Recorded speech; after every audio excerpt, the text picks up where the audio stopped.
Israel objected to secret U.S.-Hamas talks and tense call between Netanyahu's right-hand man and Trump's envoy. Israel's concerns over the Trump administration's secret negotiations with Hamas erupted in a contentious call Tuesday between Prime Minister Benjamin Netanyahu's right-hand man and the U.S. official leading the talks, an Israeli official and a source with knowledge of the call, tells Axios. When Trump aides sounded out Israeli officials in early February about the possibility of engaging directly with Hamas, the Israelis advised them not to do it, particularly not without preconditions.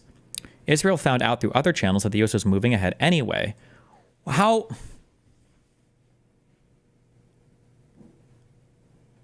can you make trouble with Israel?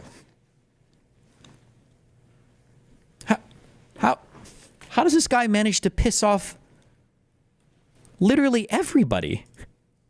What?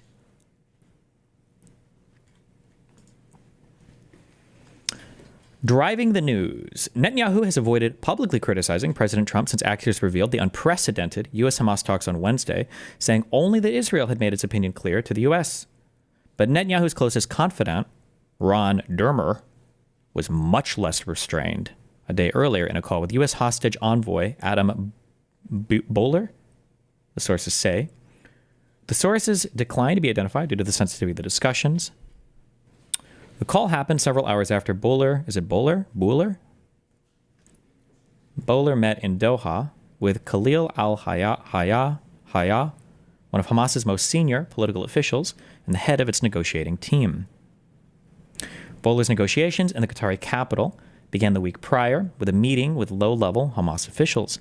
The talks were centered on bringing home American hostage Eden Alexander, 21, and the bodies of 4 deceased American hostages, part of Boehler's mandate as hostage envoy. Hamas released a video on Saturday with proof of life from U.S. citizen Eden Alexander. Wait, where's this video? Does anybody have it? Destiny, you think maybe Trump has seen the populist anti-Israel rhetoric from... You know what? Some guy tweeted out some fucking retarded shit the other day, and maybe this is the way to explain it. Trump just really likes making phone calls, and he wants to be like the guy on the phone. Like, hey, Trump's on the line, or Trump, this guy wants to talk. Trump just wants to like... You ever have like a grandma? When I lived in that, when I lived with my grandma in this like senior citizen apartment facility, they just like gossip all day. That's all they ever want to do. Maybe Trump's like that. He's like, I just want to be the guy that people need to call. You want to get on the phone and call me and chat. But the U.S. message was that such a deal would go a long way with Trump, who would then press for a broader deal that could involve a long-term truce, safe passage out of Gaza for Hamas leaders. They were like all dead, but maybe the new ones, I guess. The release of all remaining hostages and the effective end of the war. The alternative was a renewed Israeli military campaign to destroy the group. Trump and his advisors hoped for a breakthrough prior to his address to Congress on Tuesday, but found Hamas's response insufficient. Wait, you're saying that the offer to buy Gaza didn't do it? The talks also touched on specifics like the number of Palestinian prisoners who would be released from Israeli jails in exchange for Alexander's safe return that Israel hadn't agreed to. Oh, wait, hold on. While Netanyahu was initially dismissive of the idea that the U.S. would actually sit down with Hamas, he and his advisors grew more and more concerned after the idea became reality, according to a source familiar with his thinking. In what both sources described as a difficult call, Dermer objected to Boehler making such proposals without Israel's consent. Boehler assured Dermer he wasn't close to a deal with Hamas and that he understood Israel's parameters, a source with direct knowledge said. One Israeli official claimed Dermer's intense call Boehler led the White House to reevaluate its approach. Dermer declined to comment. Damn. When Trump envoy Steve Witkoff joined the efforts toward a Gaza deal in the closing days of the Biden admin, he proposed meeting directly with Hamas to speed up the talks, but that didn't ultimately happen at the time, an Israeli official and former U.S. official said. Trump and his advisors had a long meeting Wednesday about the talks with Hamas and decided they needed to send a strong public message. The idea was to both put pressure on Hamas to make concessions and to clarify that the U.S. position on the group had not changed, a U.S. official said. On Wednesday evening, shortly after he met with a group of freed hostages, Trump issued a new public ultimatum for Hamas to release all remaining hostages. This is your last warning, he wrote on Truth Social. That Shalom Hamas thing. Trump defended the talks with Hamas on Thursday as helpful to Israel because we are talking about Israeli hostages. He's so fucking stupid, dude. What's next? Witkoff, who is scheduled to travel to the region early next week, said Thursday that Alexander's release is the administration's top priority and mentioned he is injured. He said good humanitarian action by Hamas regarding Alexander would get them a lot of political capital and emphasized that there was a deadline for Hamas to agree to a deal. Trump's envoy said that if Hamas doesn't take a more reasonable approach, there's going to be some action taken by Israel. Jesus. This is not what we should be doing. I don't even know why we fighting with Greenland. Why we fighting with Greenland? We fighting with Canada. We fighting with Mexico. Yet we in love with Putin. What is happening? Like, this is not America. This is a terrible nightmare. Somebody slap me and wake me the fuck up because I'm ready to get on with it.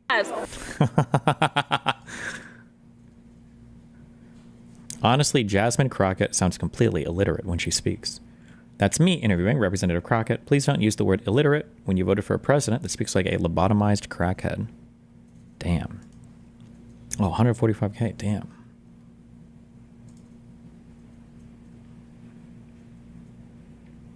I would comfortably challenge her to a spelling contest.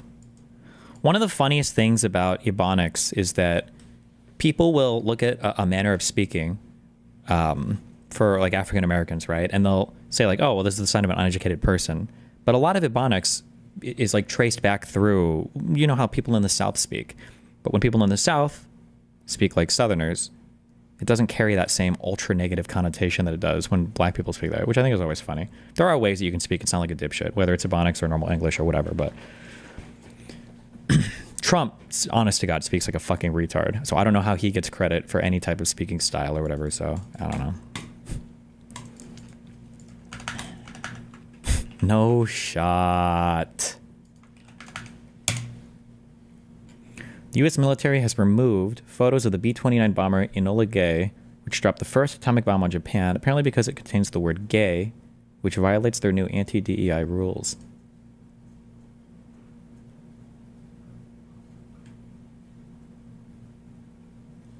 Is there proof of the source?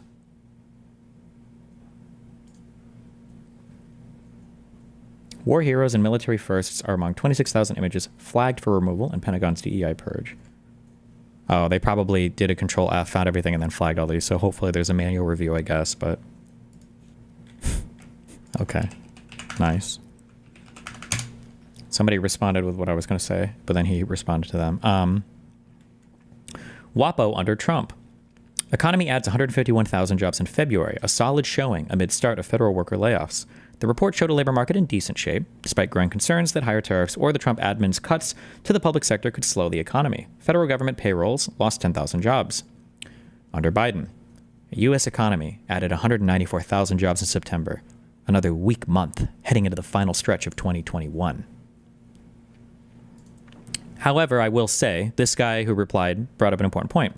Where in the business cycle matters when recovering from a deep recession / high unemployment, so there are lots of people looking for jobs. 190K is relatively weak. When you're at near record low unemployment and with a slow population growth, 150K is pretty solid. But then he responded to the time, and apparently for this Biden jobs report, this was when unemployment was 4.7%. So. Genuine question, what do you think Musk will do after his relationship with Trump will inevitably blow up? I think he might really off himself with all the relationships and reputation he destroyed. I have no idea. I can't predict any of this. Favorite Indian dish? I love me some chicken vindaloo.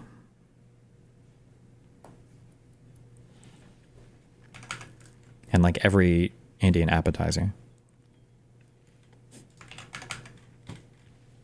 The anti-woke coalition is basically 75 million people who are too dumb or morally insensitive to understand the logic of wokeism, and a couple thousand HBD, realist tech bros. What is HBD? Even if Elon, big balls at all have high IQs, MAGA is going to be dragged down by its collective stupidity, hence the trade wars, the shakedown of a weaker country for its minerals, Steve Bannon, neither stupid nor Nazi, giving the Nazi salute, outbreaks of measles, and more to come. I've been sounding the alarm that the right needs to focus on its human capital problem by attacking the ideology of the left on intellectual grounds and therefore bringing elites to our side. Establishment anti-wokesters have ignored me and are focused on owning the libs on X and destroying all their institutions, with no indication that the right is going to be able to build serious alternatives. But we are soon going to see that mob rule by morons isn't a good political system. Is this guy a right-winger? He's echoing some of what Charlie kind of said, and I have this belief as well. Although, I mean, I'd be happy, I guess, to see this happen because I hate the right. But the right does have to do something about replacing their institutions. Like, you have to be able to have some, if you don't like the FDA, the Department of Education, all this shit, okay, fine, but you got to have something to replace it, and it's not going to be fucking homeschooling and chickens in your backyard. And they need to attract better human capital as well. They kind of shored that up a little bit with the tech bro obsession, but the tech bro MAGA alliance I don't think is as strong as some people think it is. Like, it's not like tech bros are full fucking MAGA for all the crazy nationalist MAGA reasons. I think they're there because it's a collection of retarded, like, libertarian shit plus crypto deregulation shit and other stuff. Like, that link is not anywhere near as strong. Which I think would be a scary thing for the right if the relationship between Elon and Trump collapses. You might start to see some of the tech bro people fall away, especially if Elon becomes hostile towards Trump. That would be crazy, but who knows?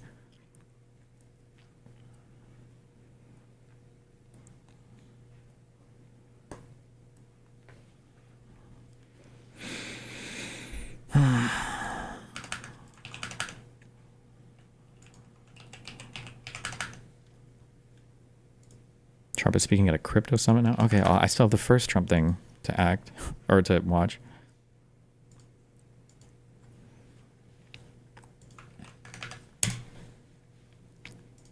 Safest Mr. Beast challenge. Push Ron! Oh, let's just see, push Ron! Oh, hold on, push Ron! Oh, Ron's getting tired! Push him! Getting tired! Push him! Push him! Push him! Oh! Let's just see, push Ron! Oh, let's just see, push Ron! Okay, thanks. Oh, hold on, push Ron! Oh, Ron's getting tired! Are most marathon runners or sprinters, do they tend to be taller or shorter?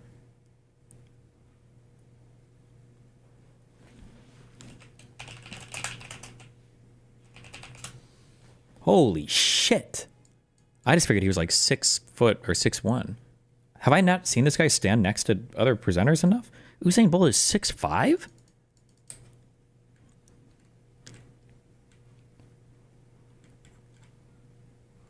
Usain is an anomaly. This guy is definitely a right-winger, by the way. HBD is human biodiversity. It's what race realists call themselves today. It's a big undercurrent in the Richard Hanania / Chris Rufo type right-wing intellectual spaces. Oh.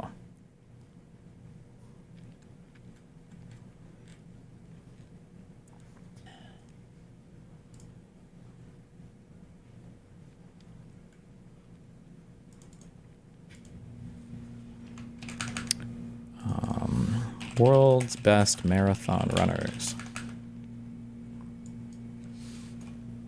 Kelvin Kiptum, height 5'11".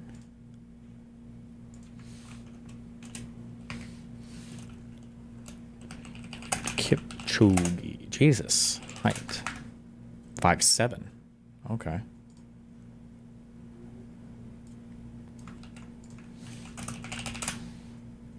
Six. Is this a woman or a man? I don't know this name. Tigst.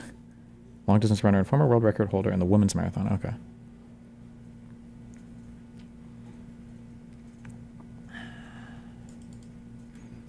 There exists no world where Elon isn't gladly the lapdog of Trump. He doesn't have the masculinity. I don't know if I agree with that. I don't know if Elon sees himself as Trump's lapdog. I don't think Elon's ego could handle that. What's the logical pushback to HPDism? I've never heard that term in my life. Human biodiversity, I don't even know, so I wouldn't be able to say.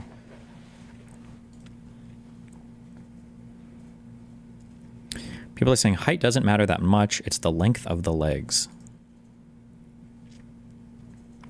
Kipchoge runs near 4-minute miles for an entire marathon. What?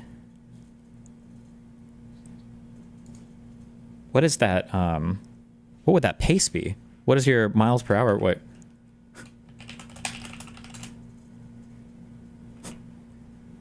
What the fuck? That's no shot. Wait, who? Hold on. Kipchoge.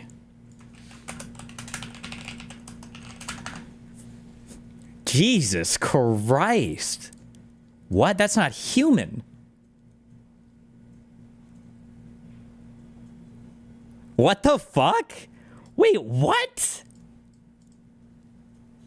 What are competitive male times for high school sprinters for a mile?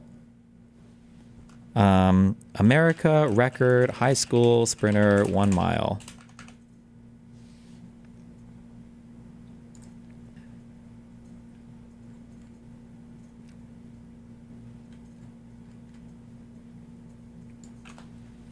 Is 3:53 by Alan Webb. Wait a second. Is that Jason Bourne?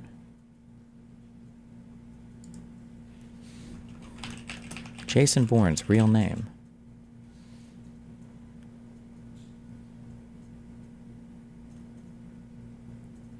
Oh, David Webb.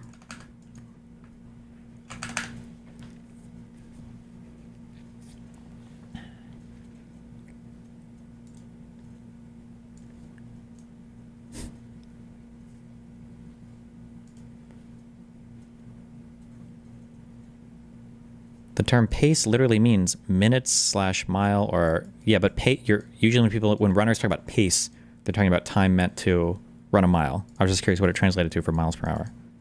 That's unbelievable. That's disgusting. For a marathon. For 2 hours to run that fast?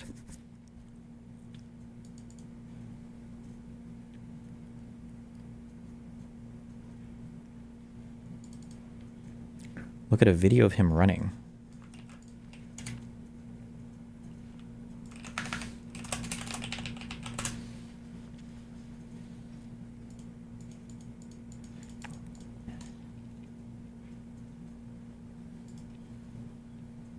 Lost the laser. He's now, it's now all down to Elliott and the pacemaker. The gloves are off. He's getting quicker. He's racing right now. This is racing. Well, this is true racing. Okay, it doesn't look fast from this perspective, okay, but... Shalane knows what this feels like through the streets of Central Park in New York, whether it's in Berlin. It's a form of self-hatred.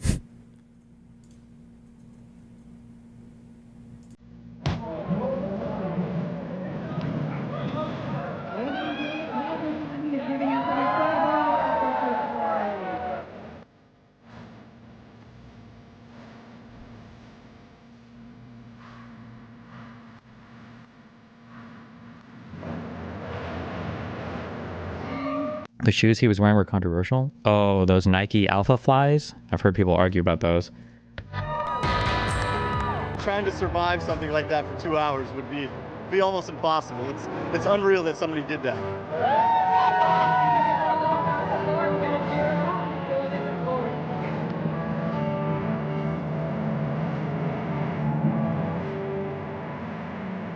It's right up there with your big sprint, except towards the end, you're on that treadmill or that rolling belt. There's no stopping. So you have to keep going. There's no way you can just bail, give up. This marathon runner on NPR was happy she got her toenail removed because she said they usually fall off anyway.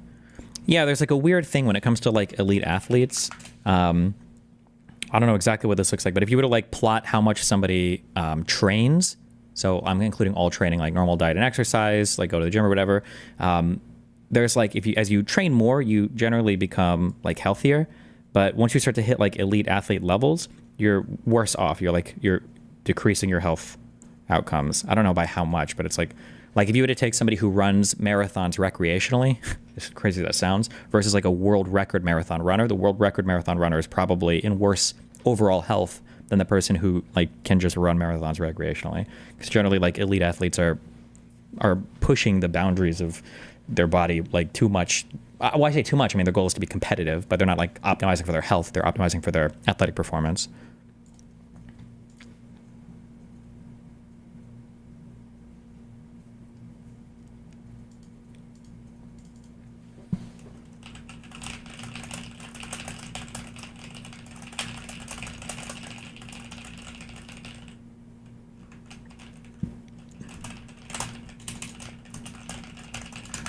Did you ever run a mile? How fast was your best? I mean, I ran 5Ks in high school track. I don't remember my times though, but they sucked. I hated running. Fuck running.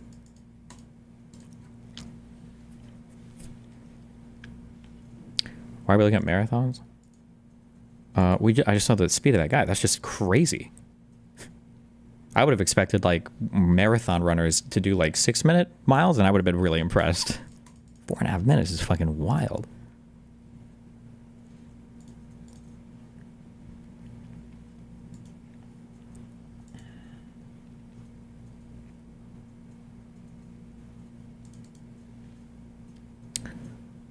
Okay.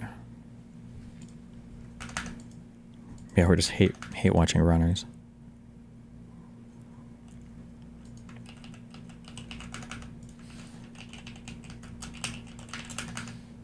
Middle schoolers can do 6-minute miles for 2 hours?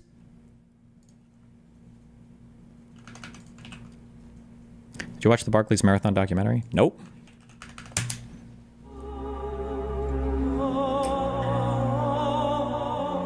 Also, children aren't fair to compare against because for laws of physics reasons, children can be like considerably stronger in body weight stuff than like adults can. So,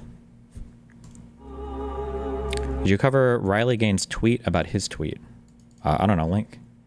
I'm gonna ride my bicycle 440 miles over the 2 days next month to prove my coworkers wrong. I've been training for months. Do you think I can do it? I don't know. That sounds like a long distance. Is that a long distance for biking? 220 miles a day? Jesus.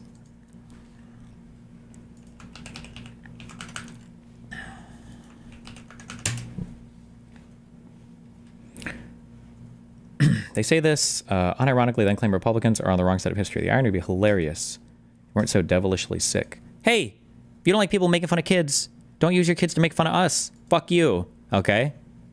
Listen, I wouldn't have made the tweet.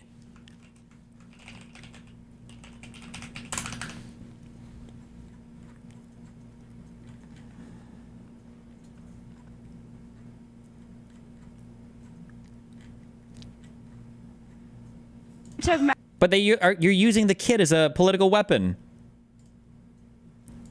Such an honor to have met you. Hold up, I got one more thing to say. What? He has one more thing to say. I won't interrupt you. If you're a Democrat and you're being mean to President Trump, I'm on your bumper. Fuck you. Now you're fair game.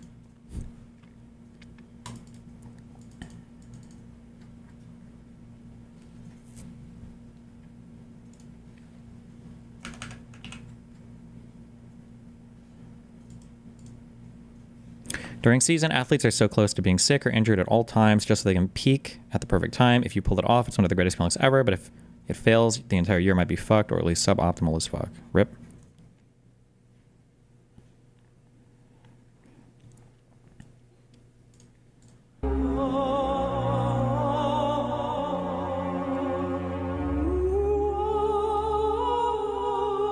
Heavyweight! Yeah, buddy! Lightweight!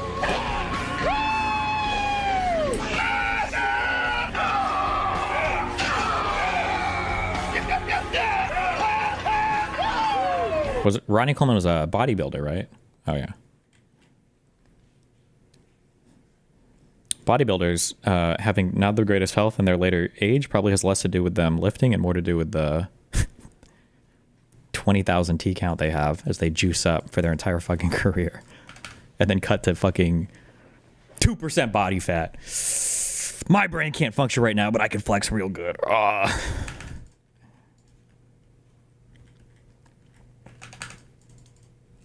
Ronnie Coleman is the GOAT, but he fucked up his body because he trained like a retard. It wasn't the steroids. Well, that Chero Jeep says it wasn't the steroids, and it was the lifting. He also lifted retardedly heavy. You don't have to lift retardedly heavy to do for bodybuilding, no? I thought it was like focused on aesthetics and like particular muscle groups. I don't know what the training program looks like for nobody did it anyway.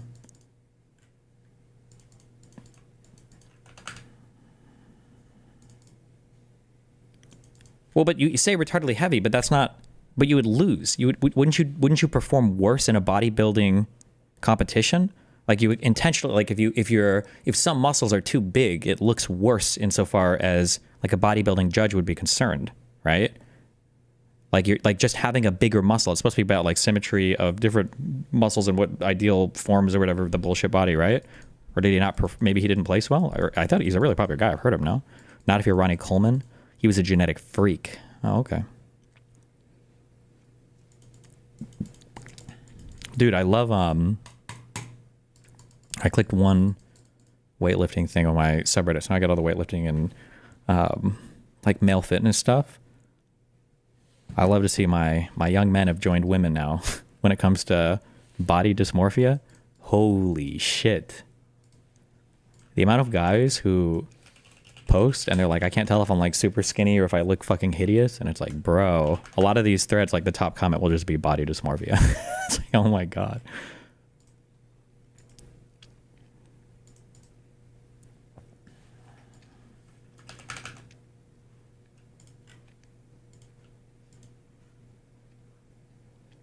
Remember like a year ago when you didn't believe in that? Believe in what?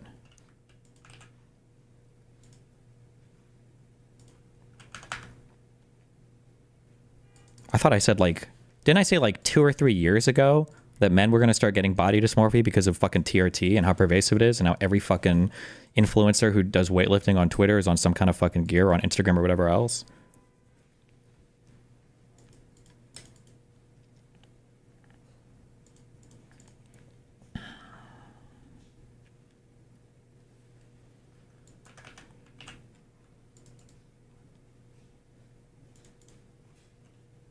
You've always said it doesn't matter to men how they look.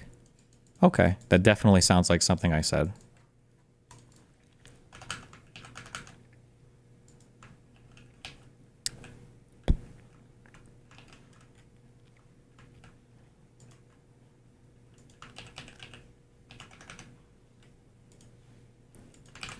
What the fuck was this event?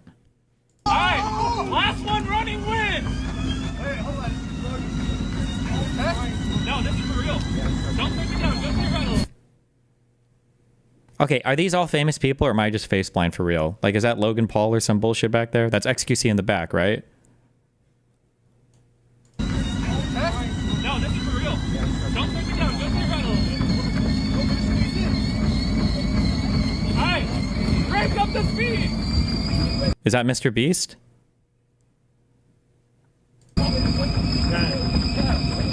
Okay. Is that Kendrick Lamar? I'm just kidding. How do you guys feel it? These are all famous people. Some of them are pretty trained. I thought somebody, when people were doing the jump over the car shit, Speed, somebody said that one of the reasons why they thought it was real, I still don't know if it was real or not, but apparently Speed used to be not like a championship athlete, but was like really athletic in high school or something. Hey, a little faster.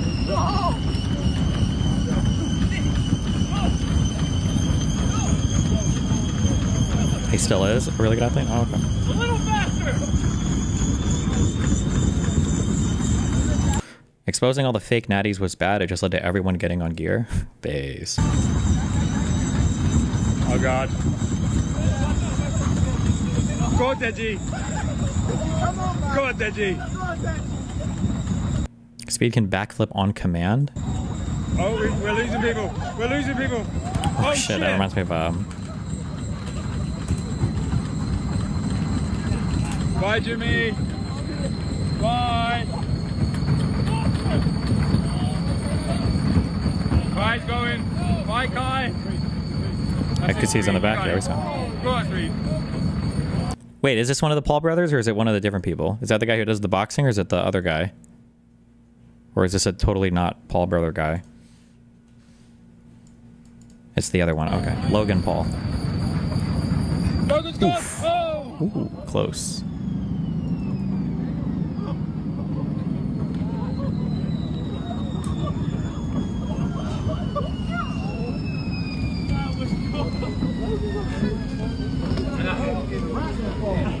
You ask every time? Yeah, I'm never going to remember. Wait, does anybody have the... there was a video that was posted on Reddit, I think, a while ago, where a dad tells his kid, like, hey, do the thing or whatever, and he didn't know it, I guess, but the kid did a backflip, and he's like, bro, dude, don't do that. What the fuck? You're going to hurt yourself. That was sick, though, but don't do that. Does anybody know what I'm talking about?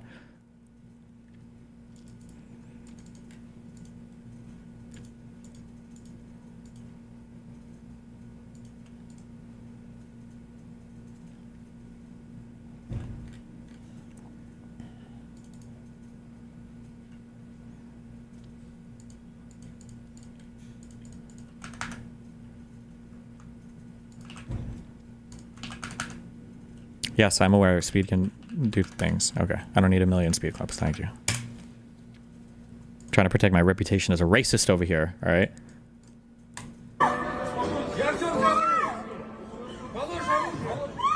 Retired boxing champ saves hostage and disarms knife man.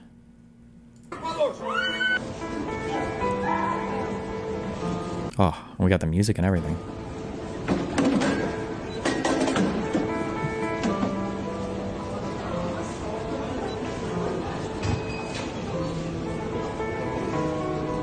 What's going on? I feel like we're being kind of chill. This is the guy with the knife, right? Are we just...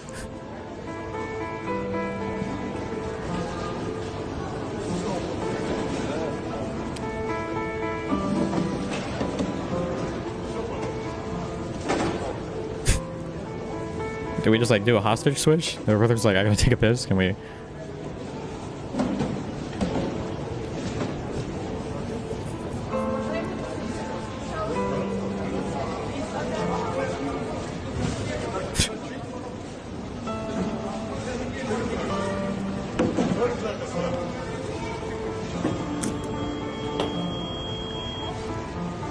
What? What is happening here? That they're just like still like scanning bags? I mean, I guess there are flights that people have to catch. Fuck it.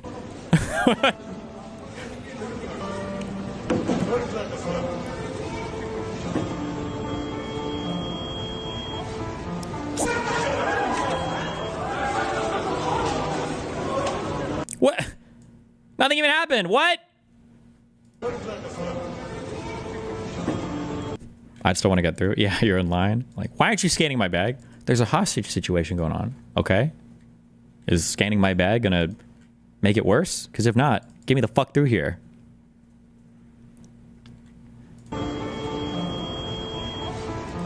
Oh, wait. What? Did he just grab it? Oh, I didn't even see that. Wait, what the fuck? Oh, wait. Did he take it or... I'm so confused about what just happened here.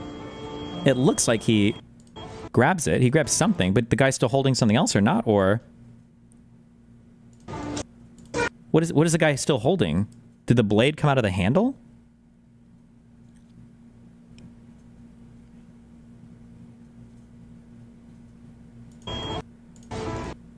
Or is this like bad video compression, or...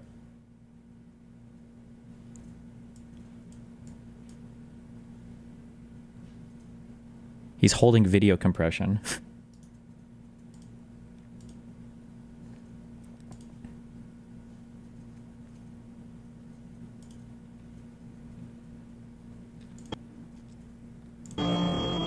Because watch, you can see he takes it, but then... There's no way that's video compression. He has to be holding something.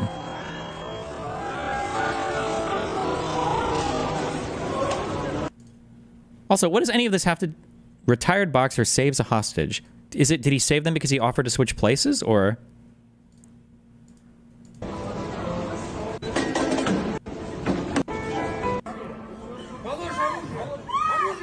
Oh, he's saying, oh, let's switch places. And the guy's like, okay. There you go. Let's change. Oh, okay. That was the cute part. I gotcha. All right. Oh... What if he pulled the classic oiled up trick? What if he would have gotten Vaseline? He would have been all oiled up and they switch and just whoosh, slips away.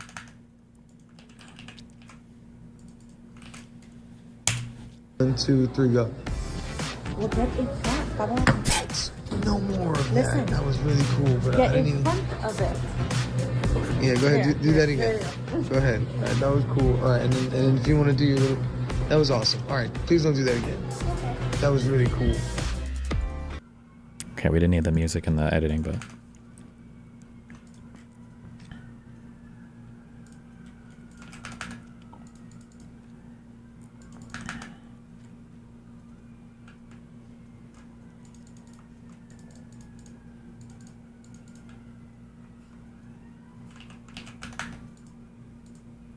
Oh no.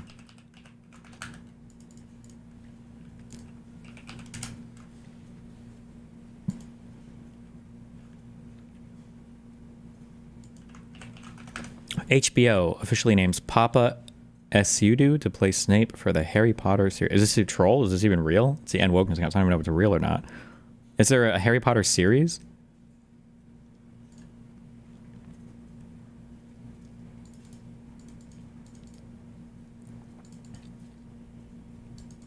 It's real. But also, who cares? It's Snape. I don't think Snape has to be white. I don't think it matters that much, no? The Harry Potter HBO series has been hyped for a while.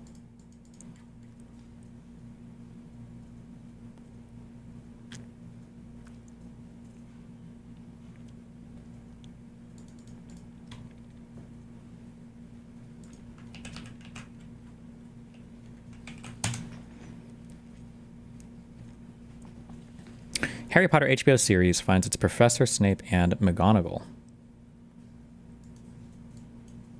Am I face blind? Are these the same guy?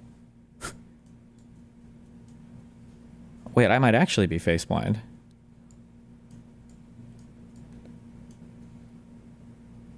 The fuck?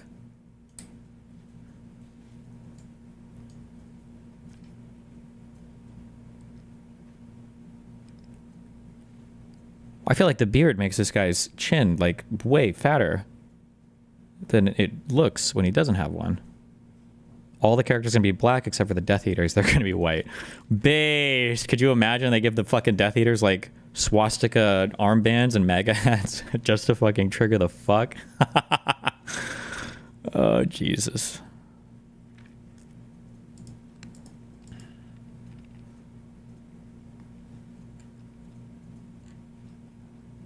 Said it a million times and I'll say it again. One of the big reasons for the successes in the Harry Potter movies is the casting was just out of this fucking world. I shouldn't just say that because I'm sure also the writing, directing, costumes, and everything else probably helped as well, but Alan Rickman's performance was just unbelievable for this character though. Jesus, it's going to be really hard to see Snape as literally anybody else.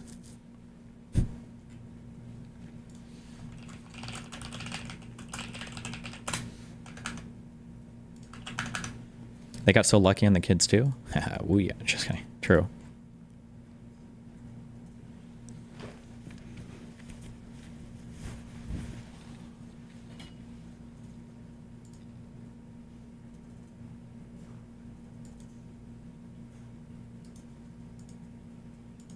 Thoughts on Adam Driver or Snape?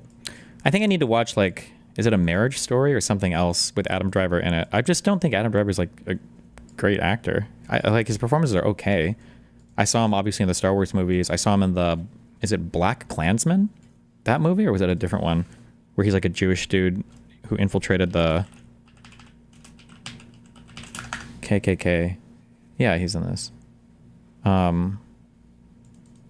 don't know. Maybe I need to see more movies with Adam Driver where he's like giving more dynamic performances. But I feel like he's like a super meh actor.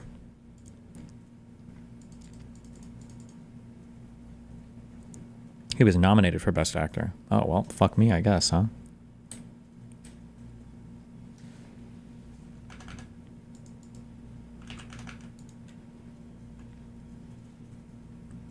He was in The Last Duel? Oh, yeah, he was okay there, I guess, but casting Matt Damon for that movie was very strange, too.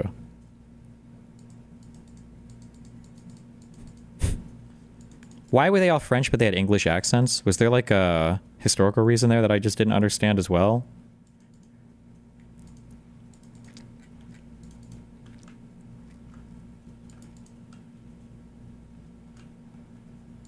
They just didn't care because French accents are horrible?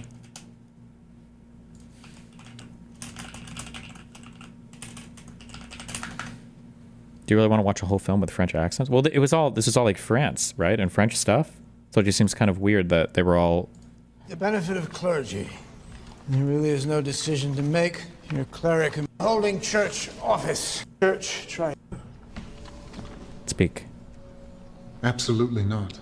Strange. Say more shit. All of France is talking about this, and I'm innocent. I've said publicly that this never happened. And yet, under extraordinary pressure and at great risk to her name and reputation, the lady... Okay, I don't even know if they're using accent or whatever. I think Adam Driver is meh.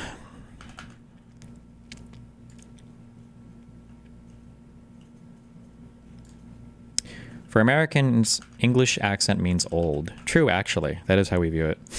Unironically. Is there a scene more cringe than this? Skylar, Yes. I want to hear it first. Oh, no. Absolutely not. No way. Come on, you cannot deny your employer his birthday wish. Yes, I can. Watch me. Please! If this is your birthday wish, I feel very, very sorry for you. Oh, come on, it was so good last time. Come on.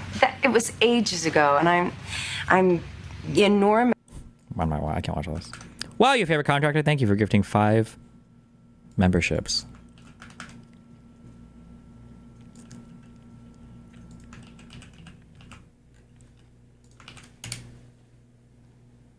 Don't give Are you one of those people that thinks Good Will Hunting is overrated? Who can think Good Will Hunting is overrated? That's like almost a perfect movie. That's such a good movie. Who thinks Good Will Hunting is overrated? What?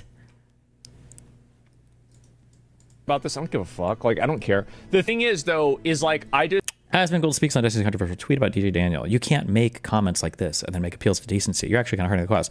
Real quick, can somebody give me a streamable so that I can download it of Asmongold saying he's going to be laughing at, was it people being deported or federal workers being fired? Or was it both? Somebody streamable me that, please, so I can respond with a video of that. Thank you.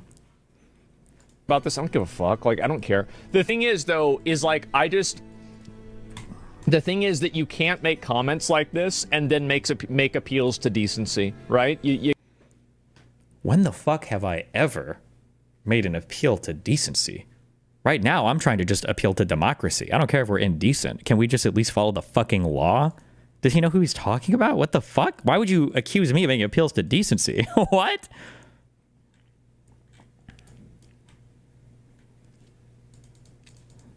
Destiny, the story sucks donkey balls. For Good Will Hunting? What do you mean? Robin Williams carries that movie? Hard disagree. Matt Damon gives an outstanding performance, and I think Affleck does a really good job too. The Swedish professor guy also does a good job. Girl does an okay job.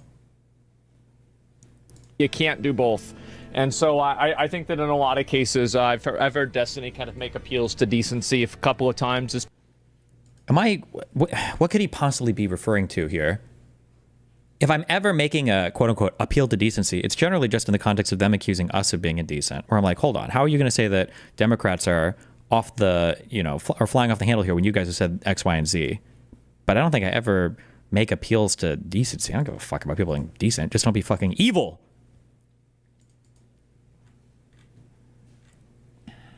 Especially even in regards to me. I don't think you can do both of those things, But, yeah. He does this a lot, it seems. Yeah, it was the same. He did it with the person that got shot at the Trump rally as well. And just in general, I do feel like the thing is that it's interesting because in a way it's like I get the joke, right? I'm also a very big dark humor enjoyer. But at the same time, I think if you want to do something like this and it's like you're doing it with politics, you're going to get a lot of people that are going to be frustrated about it and like annoyed, etc. And so, yeah, you can, but they end up looking like Destiny. Yeah, I don't know. But I've seen this before. I do think like comments like this, it's kind of like what I was saying before about like supporting Hamas, where it's like, I hate civility politics so much. Can we have like a dark liberal party or something? What? Making edgy jokes is the same as supporting actual terrorists? That's not a take I expected to hear from fucking Asmongold. Yeah, you can be pro-Palestine, but like if you're trying to like run defense for a terrorist organization, then now like you're actually like kind of hurting them. You're hurting the cause because of just how indefensible the position is, right? He's supposed to represent the side of morality. Yeah, exactly, right? Like nobody's going to give you the moral high ground if you make comments like this. It's just that simple.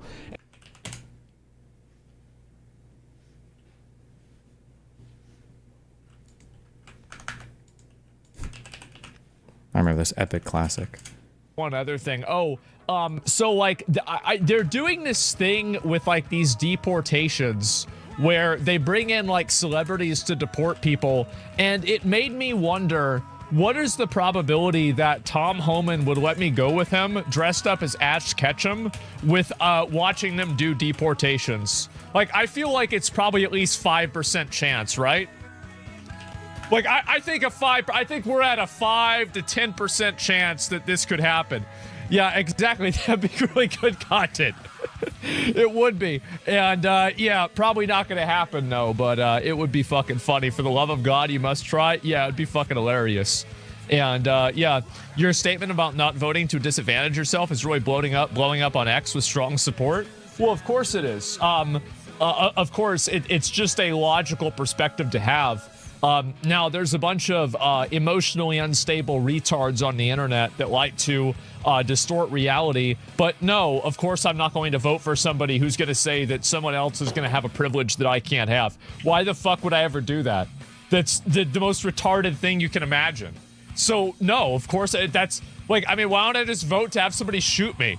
Like, what is this? One other thing. Oh, so. Good one.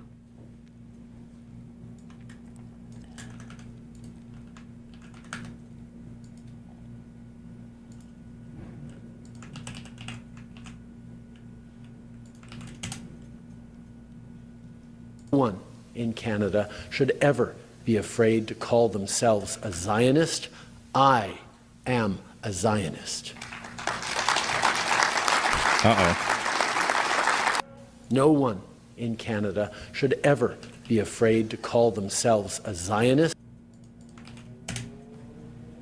To say, Reddit's just a DNC propaganda tool. I'm gonna hit you with some big tariffs, loser. Then I guess I have to put tariffs on you too. Why are you so mean to me? And this got 83,000 updude-arinos. I feel like, honestly, Reddit is, it's just a liberal place, right? It's, I mean, like, 83,000 updude-arinos, like, that might seem like it's a lot, but at the end of the day, it's just, you know, a handful of people, really. I wouldn't take it that seriously. Yeah, they're about to start. They're gonna start this shit? When's it gonna happen? No, it's not. It says stand up for science. Yeah, I should be worried about my finals, not my future. Yeah, you should. Then go home. Let's see here. And, saying we're... How come Piers Morgan did so many shows in Ukraine and he doesn't know shit about it? Just watched Interview to Tucker, zero comments whatsoever. Yeah, I don't know. People just don't read or study anything. But that's good. You know, who cares? It's like Trump saying we're going to take Greenland. It's kind of fun. Right. I like that shit. Yeah. That's Gulf the of America, energy I I'm like on. it. Hell yeah. Like, Gulf of America, I don't care. Why was it ever Gulf of Mexico? I know. We're so much bigger than they are. Right? Matter of fact, they could still call it Gulf of Mexico. We don't care. Do you know what I mean? Like, but that's... Like, all these same... hold on. How mean do I want to be here? Hold on. I'm just turning this down like 80% of where it was about to come out of. All of the same people now that are talking about how epic it is to go after Greenland and Canada and Mexico are all the people who were soy crying and shitting and pissing themselves over Iraq for, you know, the past like decade. Where's the consistency? So is it like funny as fuck and epic to be an imperialistic bully, or was it horrible and tragic and not okay? Like, what is it? Like, that's the energy that we need. Americans love abundance. Yeah. You need to sell us on abundance. No, we aren't. Like, what Americans liked, and we're missing this. You know what happened? We stopped making World War II movies, okay? I, along with many other people, used to make fun of the History Channel for just being the World War II replay channel. And you know what? We need to bring it back. We need more World War II movies, all right? We need more America Good Guy movies, all right? We need more monoculture. None of the stories that you hear about America as good stories, like the ones that we champion the most, are like, and then America came in and they bullied the fuck out of this small country, and then we took their shit, and it was fucking epic.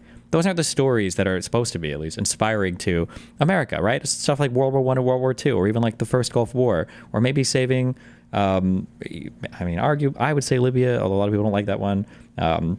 The Bosnian genocide stuff. Like, these are supposed to be the things that we feel good about as Americans. Why are we now wanting to be world bullies, especially when all these people had an entire foreign policy perspective that was informed by not being bullies after Iraq? But energy that we need. Americans love abundance. Yeah. You need to sell us on abundance. No, wait, aren't you the guy? You're the one who said this to me, and I've quoted you on it many times, on how the moment Trump won you over was when he took the guy from Montenegro by the shoulder, was like, To the back. Wait, which one? When he was over at like the G7 or the G18. I loved it. And he shoved that guy. Why am I in the back?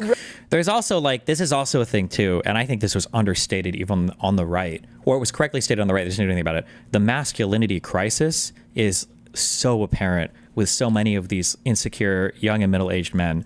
The idea that like, oh, this is what it means to be masculine. It's when you're the bully who shows up in the first 10 minutes of every movie, with every person is always understood to be universally the biggest fucking loser in the movie. That's actually the guy that I want to be like.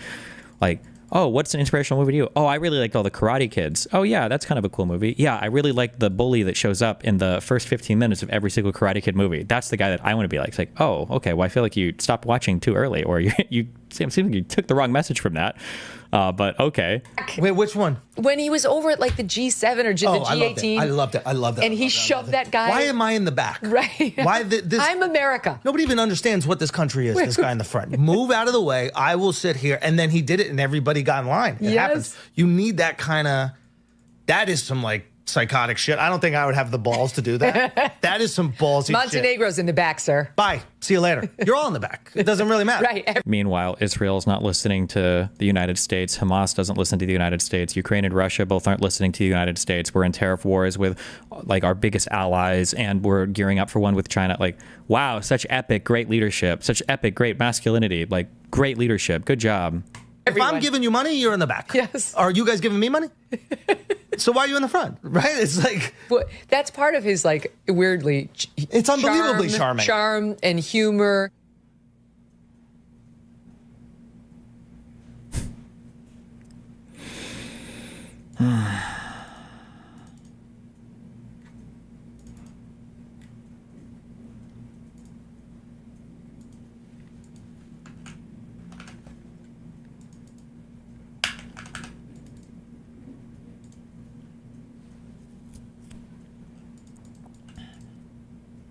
What? Liberals like yourself and those further to the left also made fun of atheist types on the internet and basically bullied them out. Why is that group so harmful to the things that are on your side? That was like 15 years ago, and I'm pretty sure atheists got bullied out of the internet by other atheists, just because the whole epic atheism shit in the late 2000s kind of got a little bit too epic. Capped by the crowning quote made by the philosopher, I don't remember his Reddit name, who was enlightened by his own intelligence.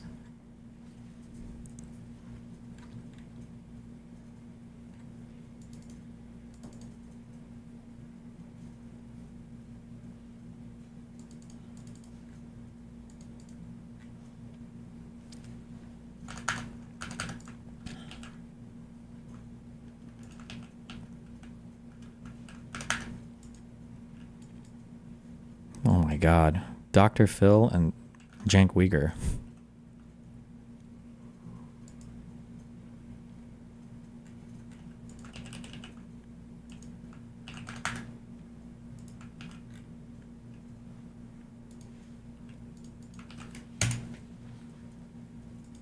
That have happened over the last 6 weeks are unprecedented. The president and his billionaire friends are not supposed to steal from us. They are not supposed to use their power and their access to power, their access to government levers, to rig the rules to enrich themselves. That has always been wrong. It is still wrong, and we do not have to accept this. And so in the next few minutes, I want to try out an exercise. I want to try to lay out for you, as quickly as I can, just some of the most significant instances of blatantly corrupt activity that's happened in just the first 6 weeks of Trump's presidency. When you see it all together, there is no way to avoid a simple conclusion. This White House is on its way to being the most corrupt in the history of the country. And just because they are doing it out in the open for everybody to see doesn't mean that it's not corrupt. On January 17th, Trump launches the meme coin. This is maybe the most corrupt of all the acts, because what is the meme coin? The meme coin is essentially a mechanism. Remember, create confrontation. People in media need to be creating confrontation over this. I don't think I've heard a single mainstream conservative figure talk about this. Has there been? Have I missed it? Did this come up on Joe Rogan or any of the stupid fucking podcasts or Fox News or anything? Did anybody talk about or have to answer for Trump's like blatant scam crypto? By which Russian oligarchs or corporate CEOs can literally send money privately directly to. Yeah, actually, we might just watch this whole thing. Fuck it.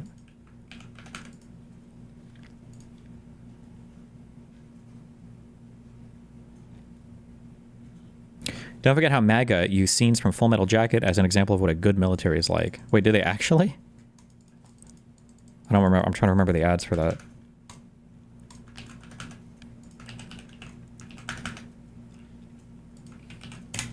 Each of you will clear out his nuclear closet. What is this? Immediately. Failure to participate will be considered an act Oh my god, it's the guy. of war. And it's a good shorts clip because it got the music. You're joking, of course. This summit is over. And this is it. This country is at war. What is this movie? Why was I link this? You got 3 minutes to decide. We cannot, we will not leave a legacy of acquiescence. Lunch. Well, the good news is no global warming summit next month. Unless... Oh, wait, I think I remember that. Elon and Joe Rogan talked Trump coin a bit. Elon tried to say it was like a casino, and then went on to say Social Security is a Ponzi scheme. I think we did watch that. one of us cared enough about his place in history to unilaterally disable his warheads. Me. Wow, this is Really fucking... going to stand by and This is watch fucking epic, bro. He just solved world peace. as Earth is destroyed? Abort, you imagine. Welcome to a nuclear-free world. Fucking epic, dude. Epic.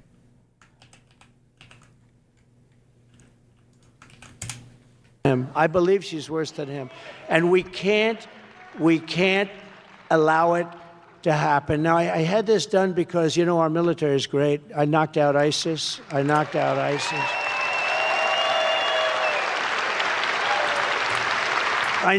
ISIS. They said it would take 4 to 5 years. I did it in about a month, right? And we knocked them out. General Raisin Kane, this is a tough guy. Our military is great. And then I go on woke. You could put them in a woke room and scream at them for 2.5 years. They'd walk out and they'd say, let me at them. You know, these are not woke people. But I had this little clip, and I thought you'd find it very interesting. It's the military of the past. Let's call it the Trump military, compared to the very woke military that we have now. I think you'll get a kick out of it. No shot. It's not about to happen.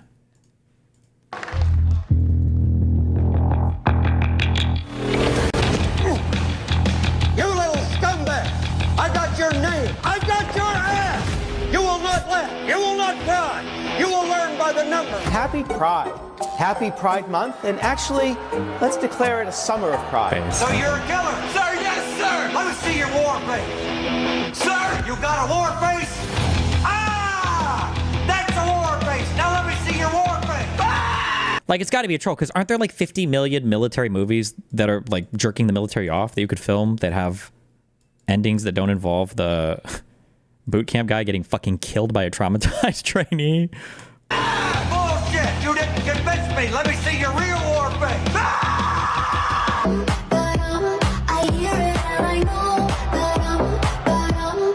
They're media illiterate. You will be a weapon. You will be a minister of death, praying for war. But until that day, you are pukes. You are the lowest form of life on earth. You are not even human fucking beings. You are nothing but unorganized, grabastic pieces of amphibian shit. How to abracadabra, these bitches know I got answers the way I... It looks to me like the best part of you ran down the crack of your mama's ass and ended up as a brown stain on the mattress.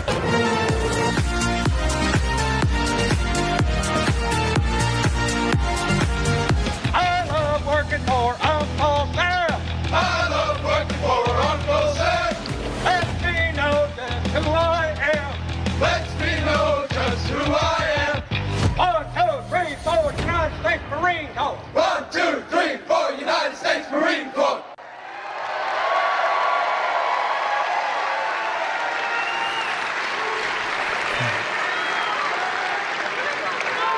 So it's a little exaggeration, probably really not that much, actually.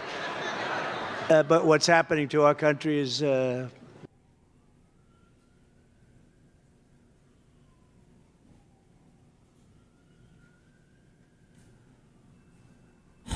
Okay.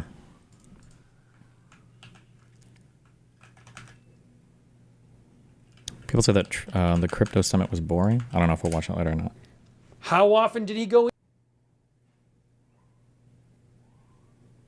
don't know why you guys always link me like fucking derivative live streams instead of just...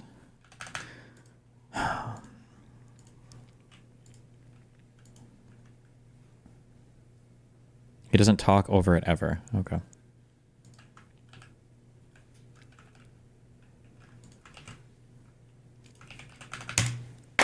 Well, I'll watch this later.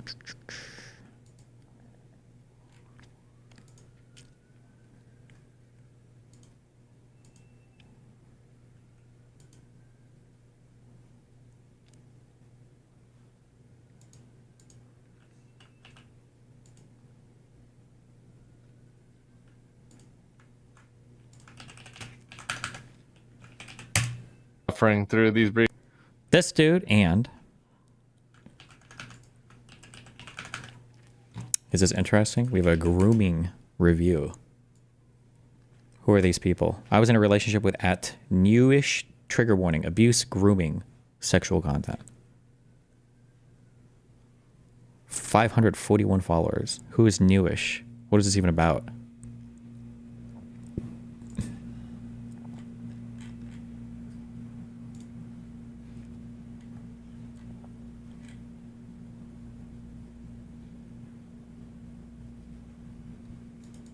Overwatch drama. Is it an Overwatch player? Is it a popular Overwatch player?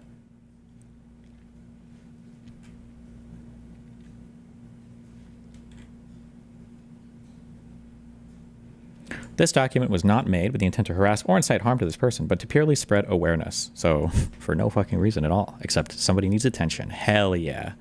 I read it, it's boring as fuck. We have abuse, emotional and physical and sexual and psychological. Both emotional and psychological. That's the worst type of abuse. Oh, and coercion, grooming, predatory behavior. I guess coercion and grooming aren't predatory behavior. And sexual content.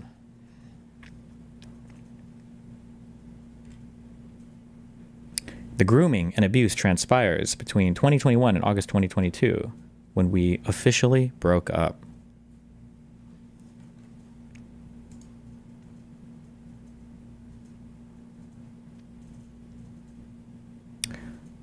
What? We did keep in contact on and off for a little bit after that, mainly because there were unresolved issues and things left unsaid. Okay. This person is 19 or 20? How old is the person here?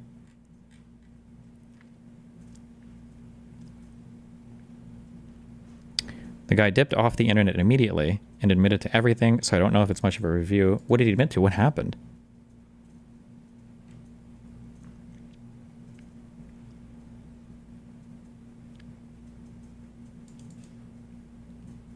Whatever you do, please, if this doc is retarded, you have to draft the meaning QT tweet ever over this. I don't know what that means. Meanest? Quote tweet ever. I don't even know what any of these people are. Let's see. I met this person there. Through mutual friends, started dating 21. I honestly don't remember the month/day we officially started dating because there were so many on and off moments. I had moved in with him a few months after we started dating as one of his roommates was moving out. And so there was a spare bedroom. This means we both had a separate room with a bed and a setup. During our relationship, I eventually discovered that he was cheating on me with multiple girls. The most alarming one was housewife, due to her age. She was 16, he was 20. Housewife is the name? Whenever I confronted him, he would gaslight and manipulate me into thinking everything was fine and that I was just imagining things. Can I just say, is nothing... Nobody can just, like, lie anymore? It has to be gaslighting and manipulating? Really? It sounds like he just told a lie to you, but okay. Or he lied to you, which is still bad. You shouldn't lie, but... This took a serious toll on my mental state. Yeah, cheating and lying will do that. He would call me insecure, belittle me, and accuse me of always overreacting, making me feel like I was the problem, and would find ways to make me believe that I was wrong and that they were just rumors. His constant manipulation made me question myself, and in the end, I became too scared to leave. Oh, nice. They read up the dictionary definition of gaslighting to throw this in here. All right. Newish is only known because he plays with famous Overwatch streamers. Okay. Manipulation makes it hard to leave a relationship because it messes with your head. Gaslighting makes you question yourself, so you start thinking maybe you're the problem. Oh, nice. Okay. Grooming and predatory actions. All right, here we go.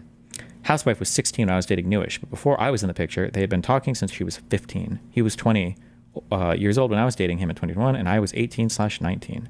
Him admitting her age in a conversation.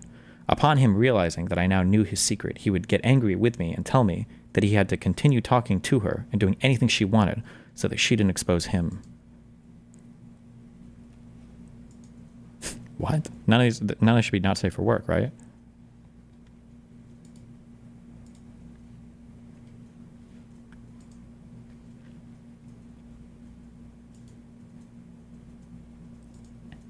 I did a lot of horrible stuff, and for what? I never thought you'd be the person to tell people. I don't blame you, but it's just so dumb. I only brought this up because a longtime chatter of mine donated 5 subs and said, I know what you've done. No one knows to the extent of it other than me. People know she was 15. People already knew that, though. OC, look, no. I gotta go. No one actually knew. And question mark, question mark, question mark. Okay. Wow. All right.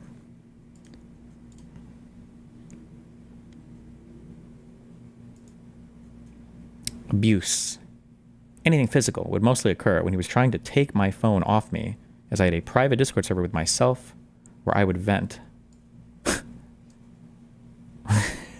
What? Well, okay. It seemed like a game to him, and it aroused him, wrestling with me to get my phone, or when I was in his room and he did not want me to see what he was doing. In relation to, I tried to take a shower, I went into the room to shower, and I assumed he was doing something he did not want me to see. As I walked into the doorway of the bathroom, he pulled my neck fast and yelled at me to get out. He would forcibly remove me from the room by shoving me out, yelling at me, and carrying me out. One time I was flailing, which caused him to drop me, and I hurt my back.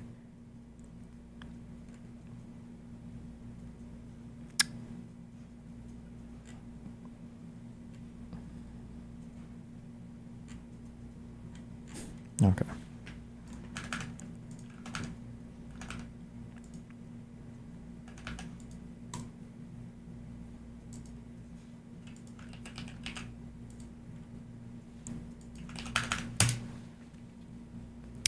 Trump has reportedly told Canada's Trudeau that he did not believe that the treaty that demarcates the border between the two countries was valid and that he wants to revise the boundary, per New York Times. This is not a real quote, because there's no shot that Trump ever used the word demarcates in a sentence.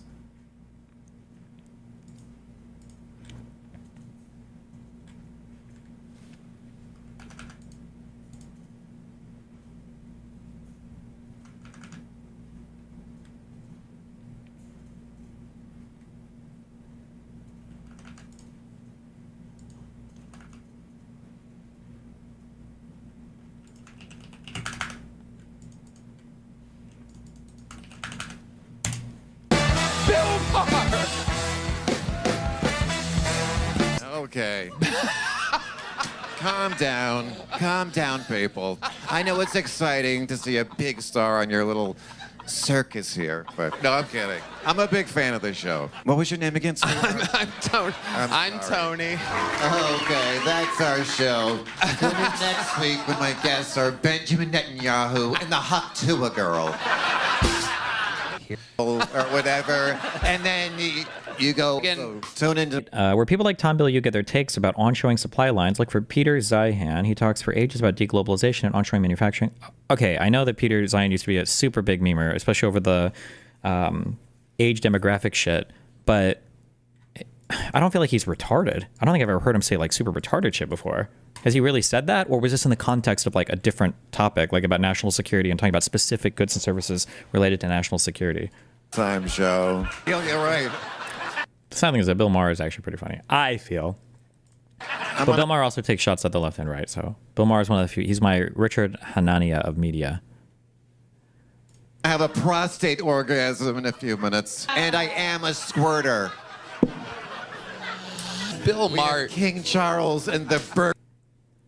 Man, I just don't do the, I can't do the Kill Tony shit. I just don't find it funny that much. I don't know.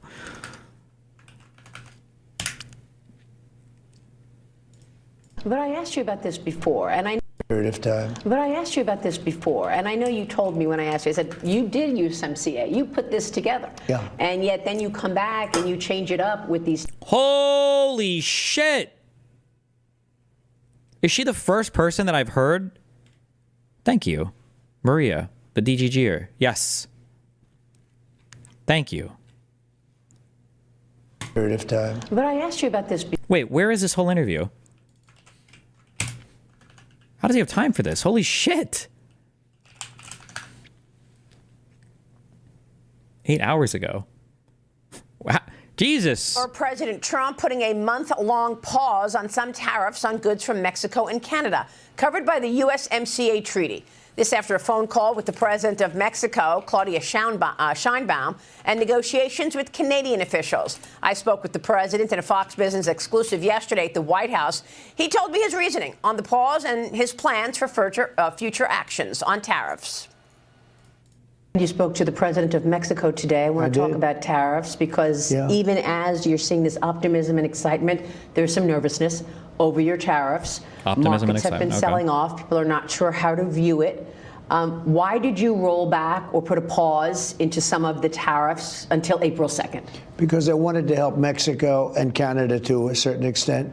We're a big country, and they do a lot of their business with us, whereas in our case, it's much less significant. We do very little with Canada by comparison. Maybe as a percentage of our total economies, but Canada is within our top 3 trading partners. Canada, Mexico, and China are our top 3 trading partners. Canada might be number 1. And I wanted to help the American car makers until April 2nd. April 2nd, it becomes all reciprocal. What they charge us, we charge them. It's a big deal, but what they charge us, we charge them. But this is short term, and I felt that for the good of the American car makers and the MCA, you know, the USMCA, that's Mexico, Canada. I thought it would be a fair thing to do.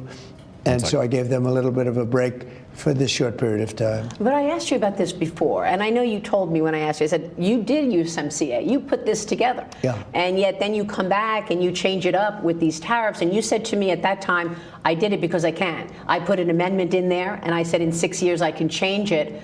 But I think CEOs want to see predictability. They say, look, I have to speak with shareholders. I've got to make plans for CapEx spending. I can't if it's 20% one day and then it's off for a month and it's 25%. Yeah. So can you give us a sense of whether or not we are going to get clarity for the business community? Well, I think so. But, you know, the tariffs could go up as time goes by, and they may go up. And, you know, I don't know if it's predictability. I think so that's not clarity. No, I think that they say that. You know, it sounds good to say. But for years, the globalists, the big globalists, have been ripping off the United States. They've been taking money away from the United States. And all we're doing is getting some of it back. And we're going to treat our country fairly. This country has been ripped off from every nation in the world, every company outside in the world. We've been ripped off at levels never seen before. And all we're going to do is get it back. We're going to get a lot of it back. We're not going to let people take advantage of us anymore. All right, let's talk about it. John Lonsky, markets have been uneasy about these tariffs. But Is there like a full interview for this, or was that basically it? But I think once we understand where things are going, companies will adjust. You're already seeing an increasing number of companies say we are going to produce in America. It takes time, a couple of years to fire up a manufacturing plant. But at the end of the day, that's what President Trump is trying to do. You're exactly right, Maria. And it's going to take time. It's going to be costly to go ahead and try to establish a level playing field in international trade, as well as using tariffs so that we can be assured of having adequate production capacity in the event of a national emergency. There's also that national security aspect of what Trump is doing. I do like the fact that Trump is showing flexibility as far as the timing of the imposition of tariffs is concerned. My sense is that Donald Trump is a champion of common sense. And as a result, Trump views tariffs more as a negotiating tool as opposed to an end in and of itself. Oh, they're negotiating. Okay. Yep, it's true. What do you think? I mean, Tiffany. Yeah, you know, he clearly uses tariffs as a negotiating tool, which works for America in the long term. And he is simply delivering on the promises that he made throughout his campaign. You know, the priority was to secure our border, not just our southern border, but our northern border. So he's leveling the playing field and bringing in Canada, bringing in Mexico. Like, how does Biden or Kamala, how do they compete in this media environment, right?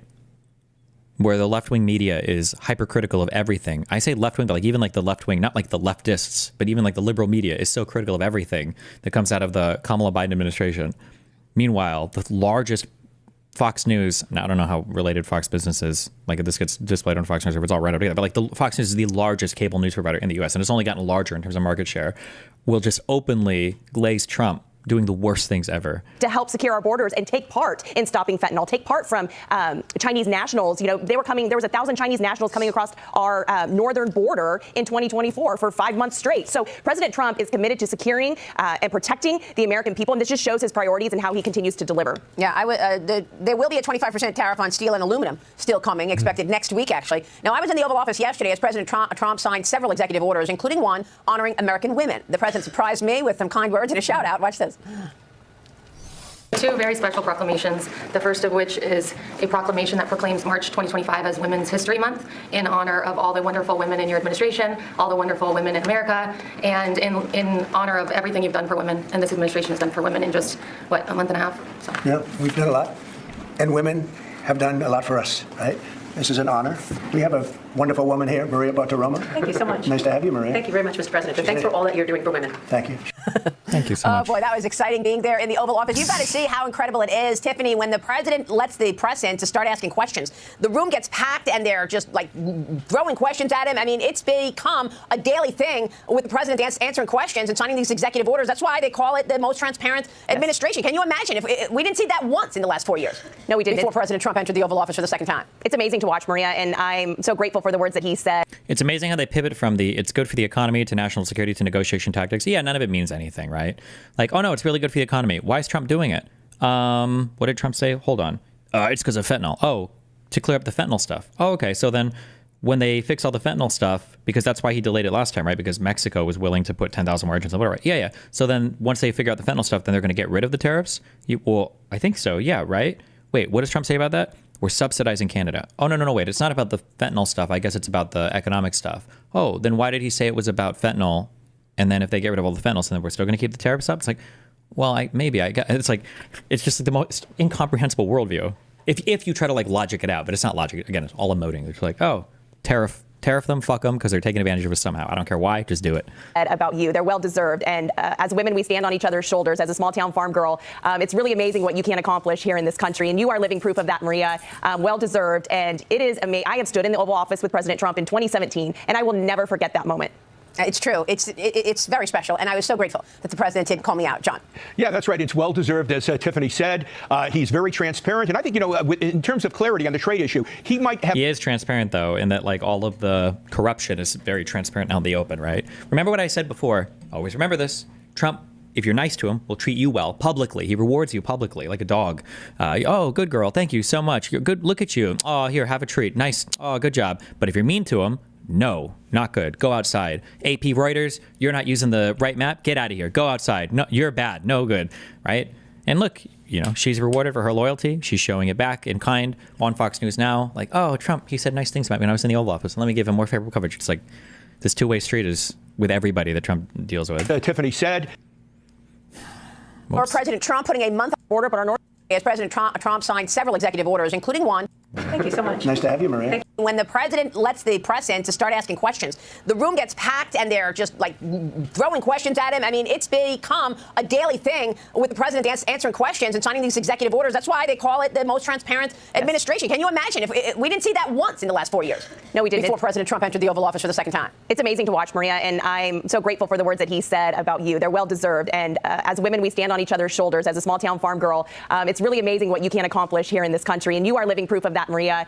Well deserved, and it is amazing. I have stood in the Oval Office with President Trump in 2017, and I will never forget that moment. It's true. It's very special, and I was so grateful that the president did call me out, John. Yeah, that's right. It's well deserved, as Tiffany said.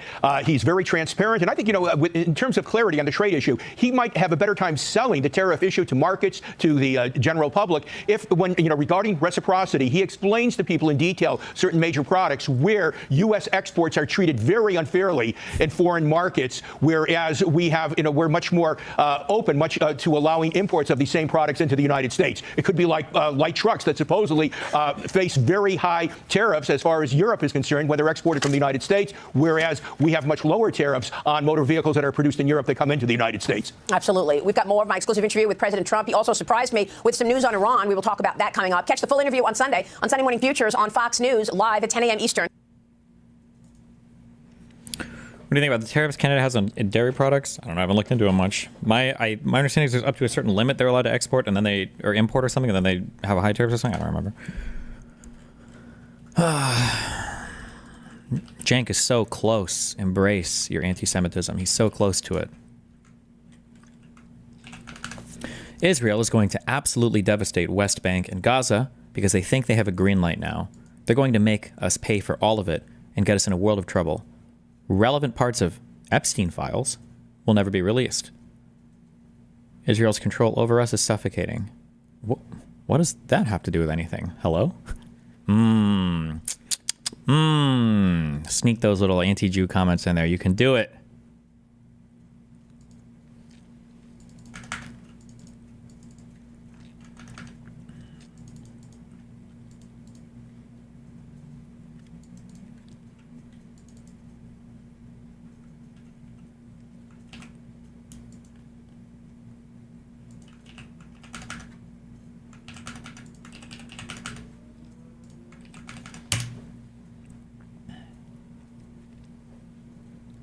How Trump's 51st state Canada talk came to be seen as deadly serious.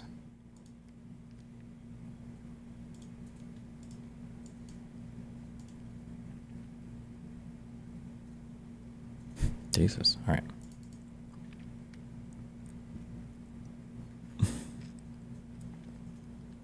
President Trump, in an early February call, challenged the border treaty between the two countries and told Justin Trudeau he didn't like the shared water agreements. After President Trump imposed tariffs on Canada on Tuesday, Prime Minister Justin Trudeau made an extraordinary statement that was largely lost in the fray of the moment.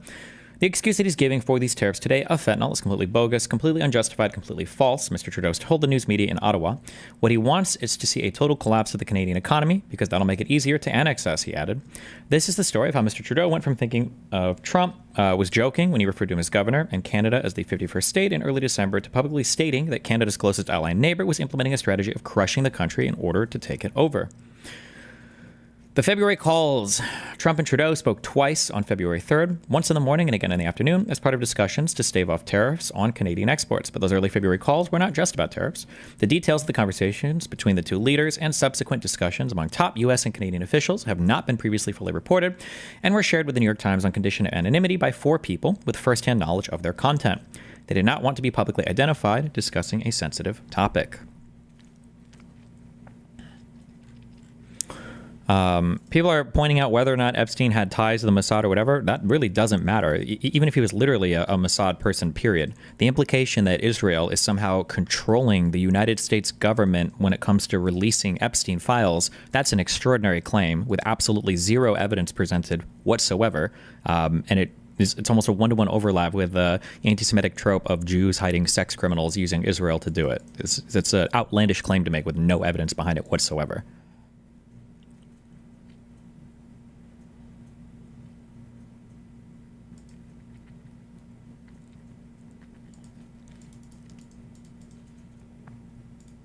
Harmless Ghost gifted 5 Destiny memberships.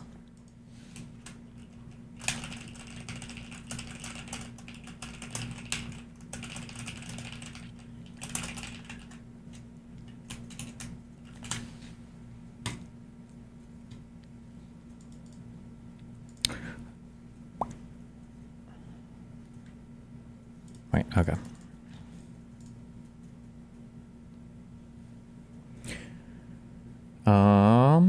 Okay, Okay. On those calls, President Trump laid out a long list of grievances he had with the trade relationship between the two countries, including Canada's protected dairy sector, the difficulty American banks face in doing business in Canada, and Canadian consumption taxes that Trump deems unfair because they make American goods more expensive.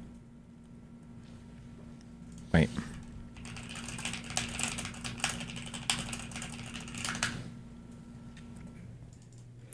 He also brought up something much more fundamental. He told Trudeau that he did not believe that the treaty that demarcates the border between the two countries was valid and that he wants to revise the boundary. He offered no further explanation. Oh, that quote made it sound like it was a quote from Trump, but I see they were just quoting the article.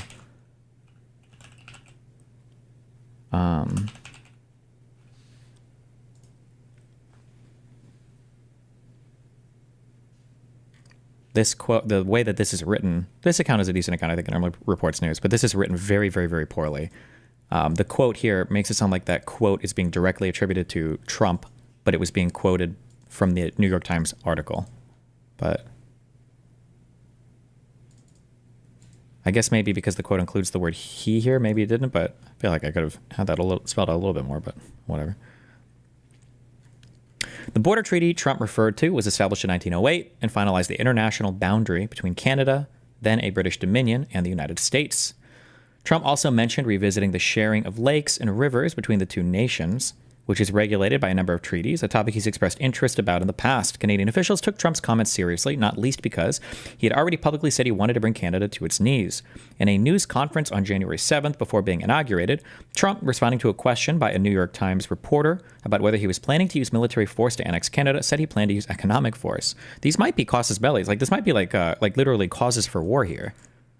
Like, God, Canadian strikes in the video games would be epic.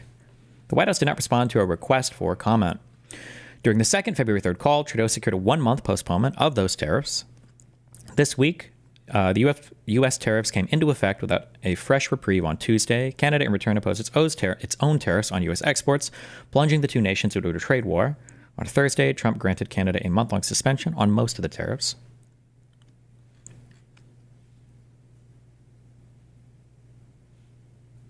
Glimpses of the rupture between Trump and Trudeau and of Trump's aggressive plans for Canada have been becoming apparent over the past few months.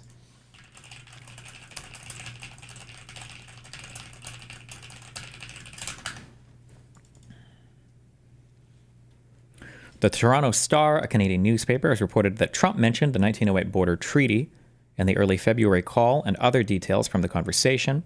And the Financial Times has reported that there are discussions in the White House about removing Canada from a crucial intelligence alliance among 5 nations. Wait, what? Attributing those to a senior Trump advisor. They're referring to something called Five Eyes, which is the US, Australia, Canada, New Zealand, and the UK.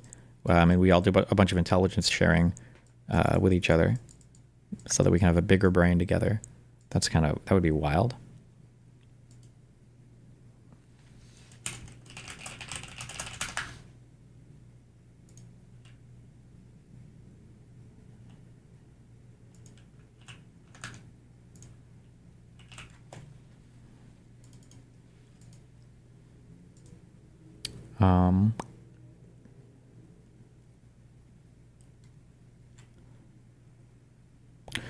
Doubling down, but it wasn't just the president talking about the border and waters with Mr. Trudeau that disturbed the Canadian side. The persistent social media references to Canada as the 51st state and Trudeau as its governor had begun to grate both inside the Canadian government and more broadly. While Trump's remarks could all be bluster or a negotiating tactic to pressure Canada into concessions on trade or border security, the Canadian side no longer believes that to be so.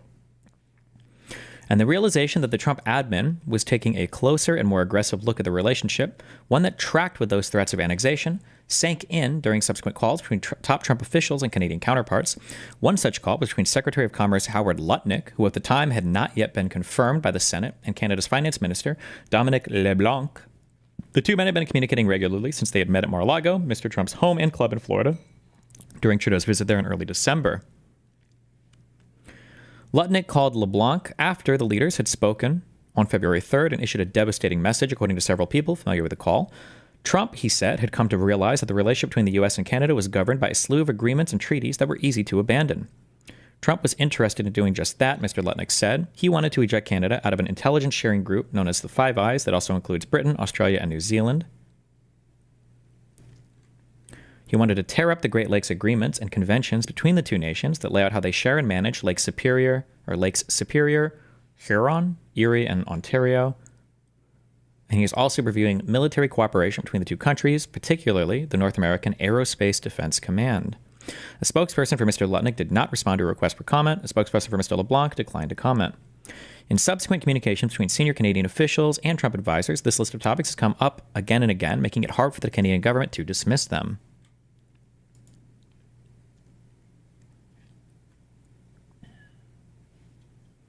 The only soothing of nerves has come from Secretary of State Marco Rubio. The 4 people familiar with the matter said, Mr. Rubio has refrained from delivering threats and recently dismissed the idea that the U.S. was looking at scrapping military cooperation, but Canada's politicians across the spectrum and Canadian society at large are afraid and deeply concerned. Officials do not see the Trump administration's threats as empty. They see a new normal when it comes to the United States. On Thursday, at a news conference, a reporter asked Trudeau, your foreign affairs minister yesterday characterized all of this as a psychodrama. How would you characterize it? Thursday, Mr. Trudeau quipped ruefully. We watched that.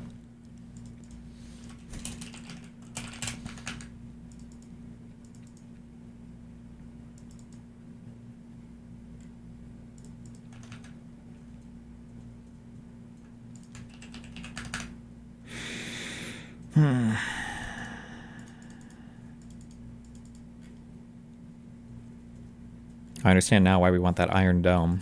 It's for when we start going to war with Mexico and Canada. Poland seeks access to nuclear arms and looks to build 500,000-man army.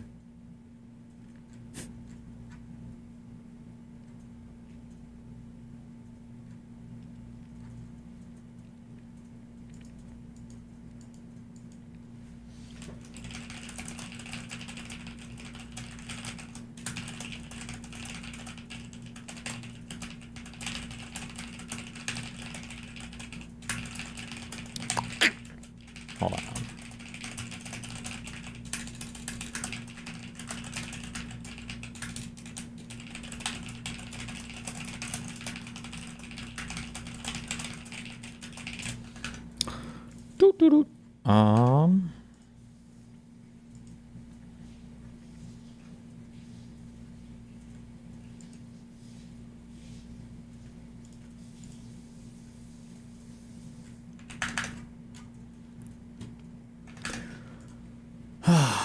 One, two, three, four.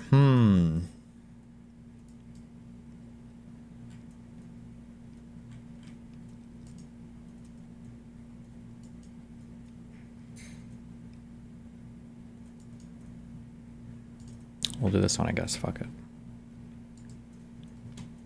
Banking sanctions. He says this based on the fact that Russia is absolutely pounding Ukraine on the battlefield right now. Wait, actually.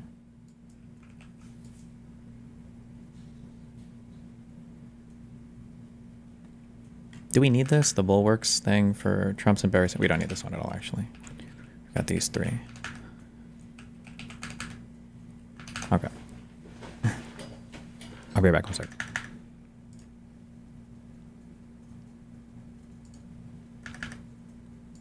Now, I am strongly considering, he says, large-scale banking sanctions and tariffs on Russia until a ceasefire and final settlement agreement on peace is reached. To Russia and Ukraine, he says, get to the table right now before it is too late. Thank you.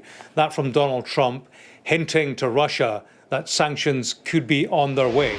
James, we can go straight to the Oval Office. Sorry to interrupt. Let's listen in. Even in the numbers. And so I expect this is going to be a glimpse of a golden age to come, sir. Thank you very much. One other thing, in Canada, we find that they're charging us over 200% for dairy products. You know about that. And when I left, we had that well taken care of. But under Biden, they just kept raising it. Very difficult to deal with the Canadian representatives. 250% for dairy products, tariff. So where do you hear that? You don't hear that. They have a tremendously high tariff. Give you the exact numbers in a little while coming out on lumber. So they sell us lumber. They have a tremendous tariff. They make it impossible for us to sell lumber or dairy products into Canada. But our numbers are a tiny fraction of that, almost non-existent. And what we're doing is freeing up our forests from the environmental nonsense that they put on them, where you can't cut down a tree. And we have to cut down trees in order to build the firewalls. And those trees are sold. But we're freeing it up on an emergency basis because Canada has been ripping us off for years on tariffs for lumber and for dairy products. 250%. Nobody ever talks about that. 250% tariff, which is taking advantage of our farmers. So that's not going to happen anymore. They'll be met with the exact same tariff unless they drop it. And that's what reciprocal means. And we may do it as early as today, or we'll wait till Monday or Tuesday. But that's what we're going to do. We're going to charge the same thing. It's not fair. Never has been fair. And they've treated our farmers badly. Look, our country's been ripped off by everybody, and that stops now. I had it stopped in my first term, and we're going to really stop it now because this has been very unfair. Our country, from an economic standpoint, and financial standpoint, and a trade standpoint, has been absolutely ripped off by almost every country in the world. Canada, Mexico, and then you just go right down the line. India charges us massive tariffs, massive. You can't even sell anything into India. It's almost restrictive. It is restrictive. You know, we do very little business inside. They've agreed, by the way, they want to cut their tariffs way down now because somebody's finally exposing them for what they've done. And same thing with China, same thing with a lot of other countries. And the EU has been a terrible abuser of this country. I mean, the EU was formulated in order to take advantage of the United States, and they have taken it, but they're not taking advantage when I'm in charge. So sometimes you'll hear some negative things. It's always from outside countries. America will be very strong. And, you know, if I'm a foreign country, they're going to do fine. But they can't do like they used to do because we're going to bring back our business into this country. We need it from a job standpoint. We need it from even just a psychological standpoint. Think of it, 90,000 factories are gone since the beginning of NAFTA. So we're not going to have that, and we're going to see them build it back. Now, we've already had 5 major automobile companies. First time you've heard this in a long time, since my first term, actually, where we were really rocking and rolling, and then Biden came in and he stopped everything, like such a stupid thing to do, not even a believable thing. But we have many auto plants now coming in. We have big chip plants. We have the biggest chip company in the world, most powerful, probably one of the most powerful companies in the world. Wouldn't you say, Kevin? And he's coming in and they're building one of the largest chip plants in the world. That'll be done in Arizona, mostly in Arizona. And that'll give us a big percentage. At one plant will give us a big percentage of the chip market, something we have very little of. You know, we used to have Intel, and Intel was run by a man named Andy Grove. And Andy Grove was a tough, smart guy. I used to read about him when I was a young man, and he did an incredible job. He really dominated the chip business. And then he died, and I guess they had a series of people that didn't know what the hell they were doing, and we gradually lost the chip business, and now it's almost exclusively in Taiwan. They stole it from us. They took it from us, and I don't blame them. I give them credit. I blame the people that were sitting in this seat because they allowed it to happen. We could have protected that so easily. But so we had the chip business, and now it's all in Taiwan, almost exclusive, a little bit in South Korea, but mostly in Taiwan. And it's very important. Everything you do, everything you touch is now about chips. The brake of a car, cars have chips all over the place. I was reading an article the other day where they talk about the brakes of a car are loaded up with chips. Who would think that a brake has a chip in it? Just fucking kill me. But it's all about chips. So that was a big thing. And they'll be investing hundreds of billions of dollars in this country, and we'll be taking back a big, big portion of that industry. We have others coming in too. But a lot of car manufacturers are coming in, and they're coming in fast. And one of the reasons you see these numbers, and again, Kevin said it, and I said it a little bit, but the fact that they know I won the election. So after I was president-elect, they assumed that I was going to do what I said, because I do what I say. And so these numbers really reflect a lot of things that took place since November 5th. Right? So, Kevin, thank you very much. Great job. Any questions? Mr. President, how concerned are you that the large-scale federal government layoffs will weaken the labor market? How concerned are you? The large-scale fentanyl what? The federal government layoffs will impact the labor market, will weaken the labor market. Oh. No, I think the labor market's going to be fantastic, but it's going to have high-paying manufacturing jobs as opposed to government jobs. We had too many people in government. You can't just do that. We had many too many. This is for 40 years. You know, this isn't just now. This built up and got worse and worse, and they just hire more and more people. You look at Department of Education, it seems like so many buildings. I ride by, it says Department of Education. They're all over the place. And we don't even want it. We want the education to be given by the states. It'll be much better. It'll move us to the top of the list. Just remember, it's been building up year over year, right? For 40 years. In 1925, at the beginning of 1925, we had 3,000 million. What is this? 3 million federal employees. Units are in thousands, yeah. So we had 3 million federal employees. And 30 years ago, in 95, we had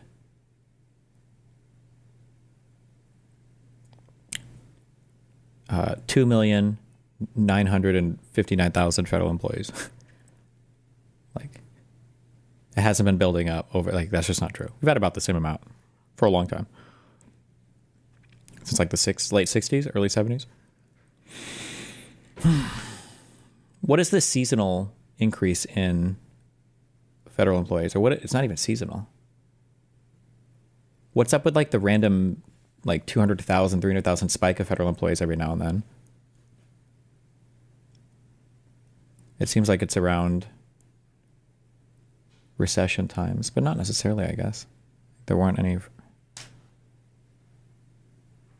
It's the census. Ah, gotcha.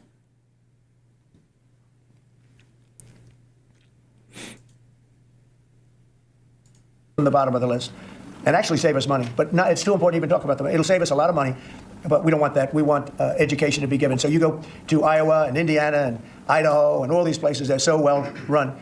They're going to be producing education that will be the equivalent of places that so want education to be given. So you go to Iowa and Indiana and Idaho and all these places. Iowa, Indiana, Idaho. U.S. K through 12 education ranking by state.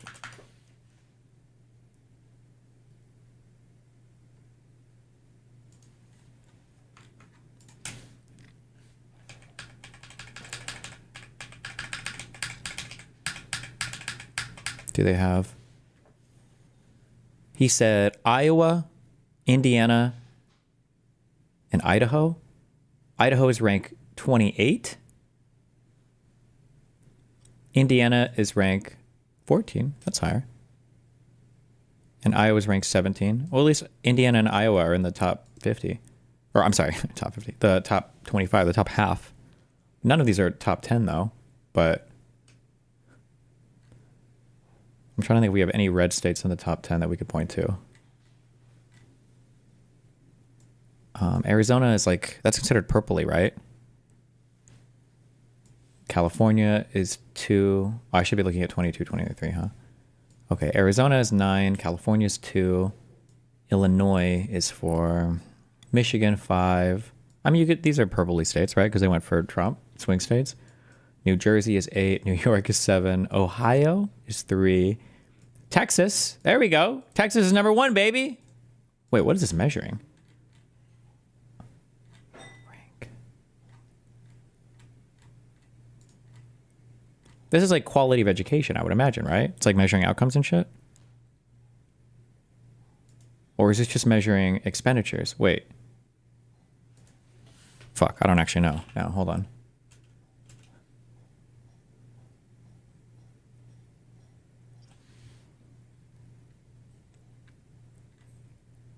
Enrollment and attendance. I'm fucking retarded. Just kidding. Series B is faculty, school revenue, school expenditures, students and faculty, estimates, rankings, national trends, students, faculty, school revenues and expenditures. Oh, wait, this doesn't rank.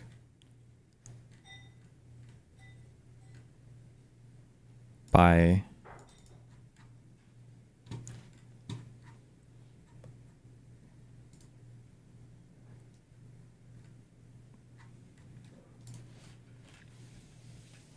Look at the U.S. News ranking. What are they citing?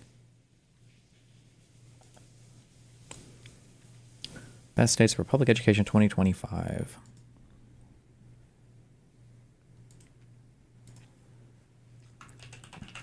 This has test scores for each state. When I want to go by grade 12? Or does not everybody test here? Okay, grade 8? Okay.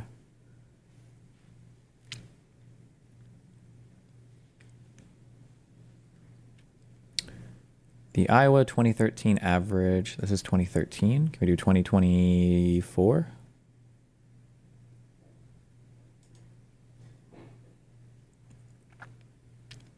Okay, Iowa's doing good. What did he say? Iowa, Idaho. Idaho's doing good, and Idaho, and what was the other state that he mentioned? Your picture shrunk. Can we see it? Nope, get fucked. We want education to be given. So you go to Iowa and Indiana and... Oh, and Indiana. Oh, I mean, those three states are doing good, I guess. So, according to grade 8 mathematics for 2024 for this particular measurement.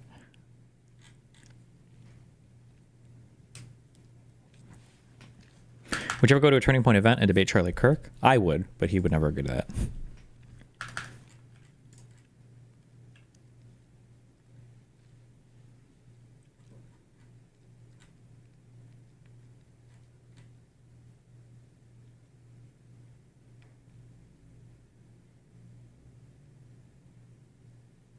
Damn, Nebraska. Top 10. Look at you.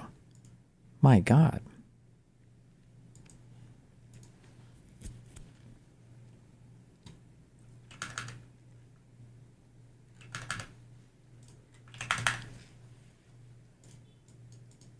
Idaho and all these places, they're so well run.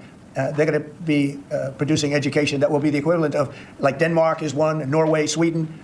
Actually, China is one of the better in terms of education, and so we can't... What's the original question? Why is he talking about schools? I have no fucking idea. Now, this built up and got right by us, and we had layoffs will impact the large-scale federal government layoffs will be... Thank you very much. Great job. Any questions? Mr. President, how concerned are you that the large-scale federal government layoffs will weaken the labor market? How concerned are you? How concerned are you that broad-scale federal layoffs will affect the labor market? That was the question. Based. Okay. The large-scale fentanyl what? The federal government layoffs will impact the labor market, will weaken the labor market. Oh. No, I think the labor market's going to be fantastic, but it's going to have high-paying manufacturing jobs as opposed to government jobs. We had too many people in government. You can't just do that.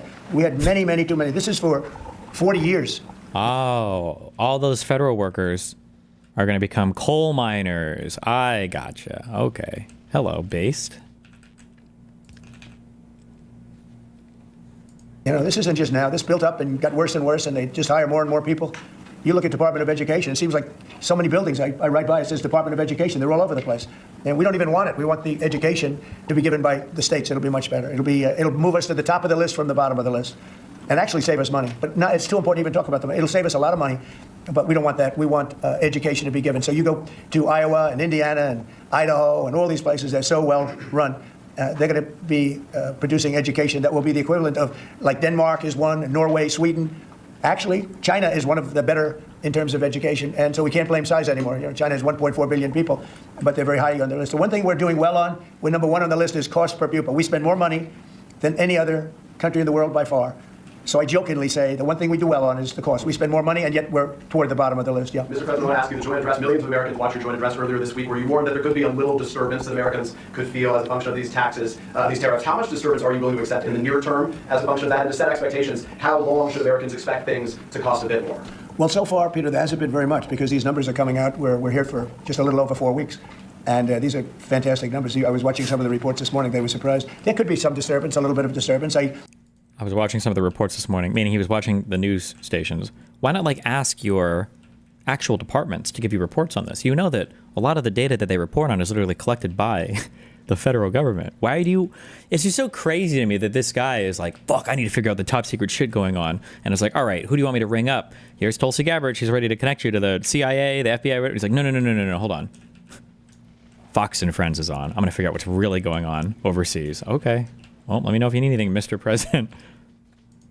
solved a little bit of that because I have respect for our auto companies, and I gave them a little bit of a 1-month reprieve because it was unfair, although I'm sure they'll take advantage of it. I see they're driving a lot of cars into the U.S. to try and avoid the tariffs, and they're taking advantage of it a little bit. But they called me, they asked me, they said, could they have a little bit of help? And I decided, they're American companies, USMCA, and I let them have that. But this really kicks in the reciprocals, kicks in on, let's see, I guess the 2nd. And I wanted it to be the first so badly, it just didn't want to be on April Fool's Day. So I made it the 2nd. That's going to cost a lot of money. That one day is going to cost a lot of money, but that's okay. But I don't see it. I don't see anything. I see good reports. I think we're going to have good numbers from the beginning. Now, the globalists won't love this because this brings jobs back to America. So Not the globalists. If they're coming back to America, maybe you'll lose some in other parts of the world. But the other parts of the world have done very well, and they'll continue to do very well. But just remember, I know that we're Americans, but when you talk about the globalists, when the rest of the world talks about the globalists, that means America. America is the globalist country. So I don't know why he wants to fuck over the globalists so much. That's us. That's who we are. It's international corporations, my friend, but okay. I think the United States is going to be doing record business. We'll bring a lot of those 90,000 factories that have been lost over the last number of years. It's hard to believe. 90,000. Think of what 90,000 is. 90,000 plants and factories are gone. We're going to bring back many of those plants and factories. One day the tariffs are on, the next day they're off. Right now the markets, as you know well, prefer stability. Are you done going forward with the pauses and the carve-outs? Is that it for those? There'll always be changes and adjustments, and you can't just. I could have, for instance, told the American car companies, "No, I'm not going to give you anything," and then you wouldn't have had to say, "Well, they're getting a little extra." It's just a little bit of a 1-month reprieve. They're very happy about what's happening. They won't have to go across borders, and you see the zigzag, and you have a fender made in Canada, you have something else made in Mexico. Why are they asking for a reprieve? But there'll always be some modifications. I mean, if you have a wall in front of you, sometimes you have to go around the wall instead of through it. But I think very little. On occasion, we know. If we can do something, we want to help companies. We want to help companies create jobs. So I could have left that, and you wouldn't have had a minor change. Instead, I was asked by the real majors, the big majors, if they could do this, and I said, yeah, I'll do it. I want you to produce a lot of jobs. And numerous of the people, actually all of the people I spoke to, they're very much on the way to already do it. That's why you have auto jobs increase. And the man, I don't know him, Sean Fain, I don't know him, and I did great, as you know, with the auto workers, with the Teamsters, with unions. I did fantastically well. Best numbers ever by a Republican. Ever. And I have a lot of respect for those people. But Sean Fain, who I don't know, but wasn't a supporter, although the auto workers were big supporters. I watched him last night, and he said Donald Trump is absolutely right on tariffs. He said what he's doing on tariffs is an incredible thing. And it's about time somebody had the guts to do it, because we're going to save auto manufacturing. And I said to people when I was campaigning, you're going to have so many auto jobs, you're not going to believe what's going to happen. We're going to load up Michigan. I won the state of Michigan, as you know. And part of the reason I won it was I got a lot of auto workers that voted for me, Detroit, et cetera. But I think people are going to be very surprised, yes. Thank you, Mr. President. You mentioned in your remarks chips manufacturing, how a significant percentage is now in Taiwan. You also mentioned it in your address to Congress, and you called on Congress to overturn the CHIPS Act, which had bipartisan support in the last Congress. Why would you like to see this particular law overturned, Mr. President? Because it's hundreds of billions of dollars, and it's just a waste of money. Now, some people have already taken the money and used it. Actually, it's very hard to qualify, because they go by race, they go by gender, they go by all. Wait, so it's a lot of money that's already been wasted, but it's very hard to qualify, so actually no. Do you see how he literally just contradicted himself in the exact same sentence? That's a 1984 moment right there. Holy shit. So it's actually, it's because it's hundreds of billions of dollars, and it's just a waste of money. Now, some people have already taken the money and used it. Actually, it's very hard to qualify, because they go by race, they go by gender, they go by all sorts of things. Nobody's ever seen anything like it. You won't be able to find those people. No manufacturers. So I don't even think anybody can qualify. Unless they're they all have so women. many different categories in order to qualify. Only female microchips. You have to have so many of a certain race, a certain gender, a certain this, a certain... And I don't think they can qualify, but if they take the money, they better qualify, because they'll be watching them. But it's a tremendous waste of money. I didn't give the greatest chip company in the world, one of the greatest companies, I didn't give them 10 cents. They came here because of tariffs, because they didn't want to pay the tariffs. And they also came here because they like the results of the election, because they know that I'm very pro-business and pro-jobs. I mean, I'm pro-business, not for business sake. I'm pro-business because of jobs, because business is producing the jobs. Okay? Russia, if I may, President Putin is bombing Ukraine. Yeah. Do you still believe him when he tells you that he wants peace? Yeah, no, I believe him. I believe him. I think we're doing very well with Russia. Oh, yeah? But right now they're bombing the hell out of Ukraine. I'm finding it more difficult, frankly, to deal with Ukraine. And they don't have the cards. They don't have the cards. As you know, we're meeting in Saudi Arabia on sometime next week early. And we're talking, I find that in terms of getting a final settlement, it may be easier dealing with Russia, which is surprising, because they have all the cards. I mean, they're bombing the hell out of them right now. And I put a statement in, a very strong statement. Can't do that, can't do that. We're trying to help them. And Ukraine has to get on the ball and get a job done. Michael, could you come up here? I see Michael back there. Michael? Good, I'm glad. He's traveling all over the world. I just saw him come in the door. Could you give a little definition of what's going on, please? Sure. Well, the president has been crystal clear, and he's been clear to all sides. The fighting has to stop. Both sides need to get to the table. We had a good engagement. Both leaders have said only President Trump could do so, and only he has been able to do so. We had an initial engagement with the Russians. The Bring up Ukrainians Biden. had a great opportunity to bind our economies together through that mineral deal. Unfortunately, that didn't go so well, but we think we're going to get things back on track. Secretary Rubio, myself, and Ukrainian delegation will be meeting in Saudi Arabia next week to get these talks back on track, get a ceasefire in place, and drive peace home under President Trump's leadership. I think both parties want to settle. I think if I wasn't president, this war would have had no chance of settlement, zero now- chance. But I think we're going to get it settled and stopped. We got to stop. They're losing on average 2,000 soldiers a week. That's a lot of soldiers. Do you agree, Peter? It's a lot of soldiers on both sides, I agree. Do you, Mr. President, think that Vladimir Putin is taking advantage of the U.S. pause right now on intelligence and military aid to Ukraine? No, I actually think he's doing what anybody else would do. I think he's. So I think he wants to get it stopped and settled, and I think he's hitting them harder than he's been hitting them. So then the answer and I is think yes, probably right? anybody in that position would be doing that right now. So then he wants to yes. get it ended, and Okay. I think Ukraine wants to get it ended, but I don't see it's crazy. They're taking tremendous punishment. I don't quite get it, but I suspect, Michael, he probably wants to get it ended. He does, Mr. President. The Russians are taking incredible losses on the front. As the president has They both said, are. this is a meat grinder of people, Meat of material, grinder. of national We're- treasure, the and only no one thing else that has any stops a solutions bullet except to let this war continue forever. is a But I'll human add, body. the president has had multiple conversations and a visit from President Macron of France, Prime Minister Starmer of the United Kingdom. We have the NATO Secretary General coming next week. We have this meeting with the Ukrainians. We've had it with the Russians. All of this in the president's first month in his leadership. We will engage in the shuttle diplomacy, and we will continue to use his leadership and what leverage we have to get both sides of the peace table. It's not going to be easy, but President Trump. This war should have never happened. It would have never happened if I were president, but it did happen. So a lot of other things shouldn't have happened too. We shouldn't have 21 million people pouring into our country through open borders, many of whom are criminals, very bad criminals, including murderers, thousands of murderers. Many killed far more than one person, and they're roaming our streets. But Tom Homan and Kristi Noem are doing an incredible job, and we're getting them out of here. And we'll get them out. We'll get them all out. But all these things shouldn't have happened. We shouldn't have inflation. We shouldn't have had this horrible inflation where the prices have gone up. Look at eggs. So we're doing. Not the We're doing a good eggs. job. We're doing a good Mr. job. President, in regards to the pause on military assistance to Ukraine, you put out on your social media post today that Russia is pounding Ukraine. That's right. Why not provide Ukraine with air defenses? And what happens, Mr. President, when Ukraine runs out of Well, because Patriot missile batteries? good question. Because I have to know that they want to settle. I don't know that they want to settle. If they don't want to settle, we're out of there, because we want them to settle. And I'm doing it to stop debt. More important than anything else. Secondarily, way down the line is the money. So we're in for $350 billion, and Europe is in for $100 billion. They should be in for the same or more than us. And, you know, I watched over the last week or so what's going on in Europe. This thing could end up in World War III if we don't get it settled. This could really end up in a World War III. We got to get it settled. So, Iran, how confident are you that the Iranians will negotiate with you? And is Israel on board with this outage? Yeah, I saw the hostages the other day. They came in, people that were not young, some young and some older, much older.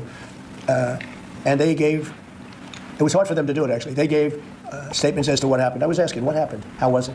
I said, did you see anybody in there that was kind, like out of the hundreds of people that you were seeing, Hamas? Did some of them wink at you and say, don't worry, you're going to be okay, or give you a piece of bread, or no? I said, were there any people that were like kind? Should watch one of these in real time with a conservative to see how their ratings. Listen, if you guys can bait conservatives on TikTok, okay, and coming on and debating, I'll chat with any of them. I was shocked. The answer was nobody. There was nobody. Just the opposite. They'd be slapped and punched. One man broke his ribs. He couldn't breathe for a month. It was brutal. I was so surprised. Did you think there'd be a couple of people that would be kind, that would say, you're going to be okay? But they had none of that. It's pretty amazing. Brian? He's a kind person. Although not to Zelensky, he wasn't. But to Trump, he's been good. Go ahead, Brian. Nice tie, by the way. Thank you. Thank you. I like yours, too. 2 questions. One on peace. Why don't you think any other European countries are offering a peace deal? It seems like no one's come to the table for peace except for you. It's a very good question. Sometimes questions aren't answerable. They're in a very unusual position. He just has no they don't know how to idea? end the war. I think I do know how to end the war. Oh, that's why. Despite the Russia hoax, I've always had a good relationship with Putin. And, you know, he wants to end the war. He wants to end it. And I think he's going to be more generous than he has to be. And that's Yeah? pretty good. Okay. That means a lot of good things. Because, frankly, you could have made a great deal if this war never started, you could have made a great deal. I don't know that anything would have had to be given up. This was not a war that was going to start, Brian. And it didn't start. For 4 years, somebody said, well, how do we know that? Well, for 4 years, it didn't start. I used to speak to Vladimir about it. I used to speak to him about it at length. It was the apple of his eye, but there was no way he was going in. Really? You spoke to him while he was engaged in active combat in Ukraine? And you didn't do anything about it? You didn't say anything about it? He didn't slow down at all? And he knew, there were going to be consequences. But it did start. I mean, think of what happened. Inflation, you have the war with Ukraine and Russia, that wouldn't have happened. October 7th would have never happened. Israel, they had no money. Iran had no money. Iran was stone cold broke, and now they have a lot of money. And that's going to be the next thing you'll be talking about is Iran. What's going to happen with Iran? And there'll be some interesting days ahead. That's all I can tell you. You know, we're down to final strokes with Iran. That's going to be an interesting time. And we'll see what happens. But we're down to the final moments. We're at final moments. Can't let them have a nuclear weapon. I think that I would have had a deal within 1 month after the rigged election of 2020. They were all set to make a deal. Rigged and then when I election. lost, they saw this person who's a stupid person, very stupid person. And they said, let's not make a deal. And they were right. He took the sanctions off. They became rich under Biden. They went from having no money to having $300 billion. All in a short period. It's oil. Oil builds up fast. It's a nice living if you have a nice oil well. And they do. Sorry, people in the chat are saying Trump meant he talked to him while he was president. Yes, Russia has been at war with Ukraine since 2014. But when he was president, he didn't do anything to slow that down or stop it whatsoever. They have a lot of nice oil wells, right? So anyway, so it's going to be a big thing. It's an interesting time in the history of the world. But we have a situation with Iran that something's going to happen very soon. Very, very soon. You'll be talking about that pretty soon, I guess. And hopefully we can have a peace deal. You know, I'm not speaking out of strength or weakness. I'm just saying I'd rather see a peace deal than the other. But the other will solve the problem. Mr. President, your allies are calling on you to pardon Derek Chauvin. Are you considering pardoning Derek Chauvin? No, I haven't even heard about it. No. Mr. President, on peace. I haven't heard that. In the first term, you may recall, I broke the news that you were nominated for the Nobel Peace Prize. And the reason for that was the work that you led on the Abraham Accords. I spoke yesterday with the member of parliament, the Norwegian parliament, that nominated you. And he said what the Nobel Committee is looking for from you, Mr. President, is security guarantees for Ukraine. Is that a possibility, Mr. President? So before I even think about that, I want to settle the war, get it finished. Because if I'm not here, nobody's going to settle it. And President Macron has said that. Crazy question. Everybody said that. The prime ministers and presidents. We're pushing very hard. That's all I'm thinking about now. As far as the question about security later, that's the easy part. The hard part is getting it settled. We got to get them. We're losing 2,000 human beings every week. More than that, actually. 2,000 nice, young, although they're getting older because they're drafting much older now. In the case of one country, much older, because a lot of the young people have been killed. It's very sad, and I'd like to see if I could stop that. And I'd like to also see if we could stop making these massive payments from the United States. I mean, Biden gave away money like it was water, with no anything, got nothing for it. Europe did it in the form of a loan. They get their money back, we don't. So that's how we came up with the rare earth deal. But we started, behind the 8 ball. He could have gone to Europe. He could have said, "Come on, you got to put up money with us. You got to put up money with us." But he never did that. They just kept handing money out because he was grossly incompetent. All right, thank you very much, everybody. Thank you very much. Thank you. Thanks, guys. Thanks. So none of the fireworks from this time last week when, of course, President Trump hosted President Zelensky in that very same... I would say. Out on whether he would make... And SpaceX is... Quick review on some of this. Mr. President, I'm a big Boston Red Sox fan, Mr. President. Wait, is Trump at this House thing? Or is this like President of the House? Majority Speaker? Is that what they refer to them as? Or? Mr. President, I'm a big Boston Red Sox fan, one of the most famous players in Red Sox recent history is Manny Ramirez. Manny Ramirez was a good baseball player, but he had a habit of doing some pretty ridiculous things on the field and off the field that were really detrimental to the team. Some really bizarre on-field behavior, cutting off throws from other outfielders before they got to the infield, bizarre off-the-field behavior that disrupted the team. It became so regular that a phrase was adopted amongst the Red Sox fans, that's just Manny being Manny. And over the years, it just was accepted that every year Manny Ramirez was going to do a whole bunch of stuff that was really detrimental to the team. And over time, it just kind of became accepted that that was a fact of life, a way of life with Manny Ramirez. And as time went on, people reacted less hostily. It barely got noticed in some cases when he was engaged in these detrimental forms of conduct. And I tell that story because it stands for a kind of universal concept. When bad behavior gets normalized, it no longer feels like bad behavior, even if that behavior is hurting people. Today, the world is littered with corrupt governments where the leaders and the really rich men who surround the leaders, the oligarchs, they steal from people. That's what they do. The leaders and the leaders' friends just keep a hand constantly in the government treasury, and they steal taxpayer dollars. They rig the rules of the economy in order to make themselves fabulously rich. They hurt the citizens of those countries. Vladimir Putin, for instance, has never had a job outside of government, but he's reportedly worth $200 billion. One of his many houses cost $1.4 billion to build. Supposedly, the landscaping costs on an annual basis for that house are $2 million alone. That $1.4 billion house was paid for by money he stole from the Russian treasury. In other words, he stole it from the Russian people. Putin and his friends have been doing it for so long and doing it so openly and brazenly. Putin, for instance, wears a watch that retails for $500,000, for $500,000, even though his official salary is only $140,000. They've been doing this so openly and brazenly, they're Maybe so public in their corruption in Russia that it's just accepted. It's just mainstream, the fact that Putin and his cronies steal from the Russian people. That's what's happening in America today. And it's heartbreaking for me to say this. But in the first 6 months of the Trump presidency, Trump and Elon Musk and their billionaire friends have engaged in a stunning rampage of open public corruption. It's not fundamentally different than what happened in Russia. These are efforts to steal from the American people to enrich themselves. And their strategy is to do it all out in the open, to do it at such a dizzying pace that the country just gets overwhelmed or anesthetized or dulled into a sense that we just all have to accept the corruption, or maybe more charitably, that this is just how government works, that government is just corrupt, and so the fact that it's happening out in the open instead of happening secretly, well, it's really nothing new. But this is not how government works. The things that have happened over the last 6 weeks are unprecedented. The president and his billionaire friends are not supposed to steal from us. They are not supposed to use their power and their access to power, their access to government levers, to rig the rules to enrich themselves. That has always been wrong. It is still wrong. And we do not have to accept this. And so in the next few minutes, I want to... Lowbro's mad because, yeah, he didn't find the infinite money glitch. Dipshit. Don't hate the game. Hate the player. No, don't hate the player, hate the game. Or hate them both. Who cares? Try out an exercise.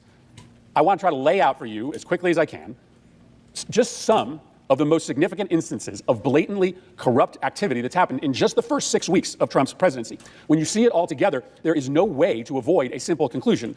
This White House is on its way to being the most corrupt in the history of the country.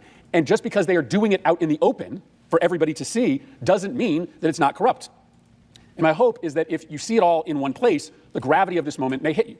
My hope is that my colleagues and the public choose not to normalize a president or his advisors using the Oval Office as a blunt mechanism to make themselves even wealthier.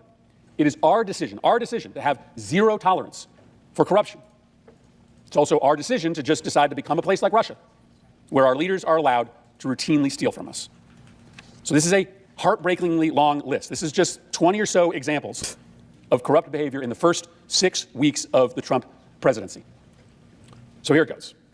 We're going to start on January 17th. On January 17th, Trump launches the meme coin. This is maybe the most corrupt of all the acts, because what is the meme coin? The meme coin is essentially a mechanism by which Russian oligarchs or corporate CEOs can literally send money privately directly to Donald Trump. Nobody knows who buys the meme coin, but Trump makes money when people buy it.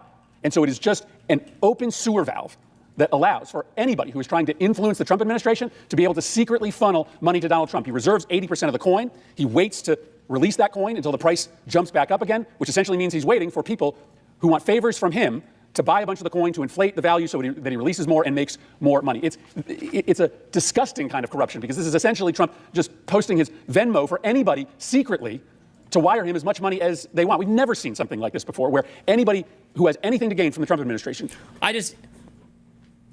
This guy's trying. But how do you deal with this? Like, when no one else is talking, no one has been forced to answer questions about this. It's so crazy. No one has been forced to answer questions about this. It's just this one dude. I'm just trying to imagine if fucking Biden or Kamala had started like $ George Floyd coin, it would be fucking over. Remember, the whole BLM movement was assaulted because of the one organization called BLM that scammed whatever, a couple $1 million, I think, or whatever. That whole BLM movement got attacked and disparaged by conservatives because of that. But when Trump himself and Melania start actual fucking scam crypto coins that have some of the largest market caps for almost any, probably for any meme coin in the world, like, nobody even talks about it. Nobody even says anything about it. It's wild.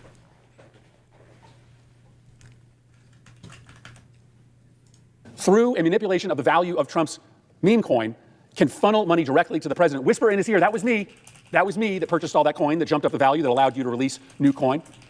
Hey, take care of me on the back end. On January 20th, when he's sworn in, he institutes his new energy agenda. Now, open reporting suggested that during the campaign, he met with the oil and gas industry, and they cut a deal in which the oil and gas industry would give him $1 billion of campaign contributions in order to receive favorable treatment when Trump was sworn in. And guess what happens on January 20th? Trump unveils his energy strategy. And what does it do? It preferences oil and gas, and it punishes oil and gas's competitors. It, for instance, freezes all permits on wind projects, both for the land and the sea. It undercuts permitting processes, not for oil and gas, but for oil and gas's competitors. Oil and gas got exactly what they asked for. They gave a campaign contribution, and they got the favorable treatment. 5 days later, Trump fires 17 inspectors general.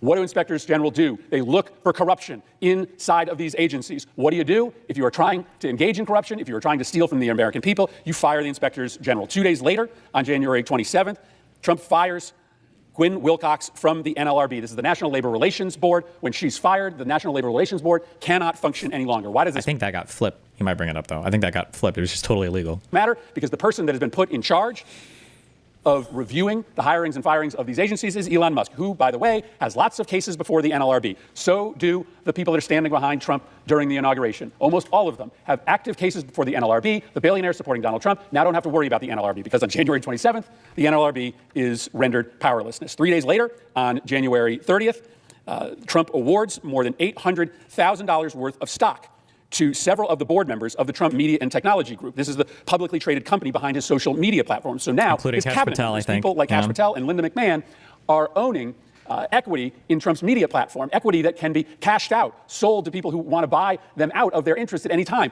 Those people who might want to buy them out, cabinet members, could be individuals with issues before the Department of Education, before the FBI. Yet another avenue in which people who have influence, who want to gain influence inside the Trump administration, have a conduit to be able to move cash from their pocketbooks, from their treasury, from their bank accounts, into the bank accounts of Trump cabinet members.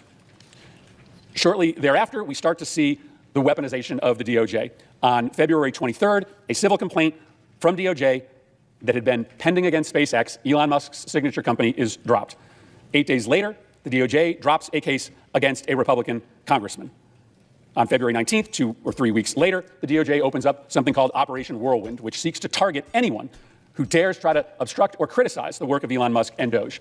Over the course of the first few weeks, the DOJ is turned into an entity that drops cases against those who are loyal to Donald Trump and pursues aggressively investigations against those who are trying to criticize Donald Trump. On February 1st, Trump fires the director of the CFPB and announces plans to shutter the Consumer Financial Protection Board. Again, very much like the NLRB, this is an agency that was, at the moment that it was rendered powerless, investigating Elon Musk and many of the biggest financial backers of Donald Trump. So once one of the reasons why all this stuff just doesn't sound so consequential is because Republicans have been saying the same thing about Democrats for 10 years. The problem is when they said it, it was just lies, right? It was all fucking lies. Like, you compare what the Trump admin is just doing openly to everybody. Those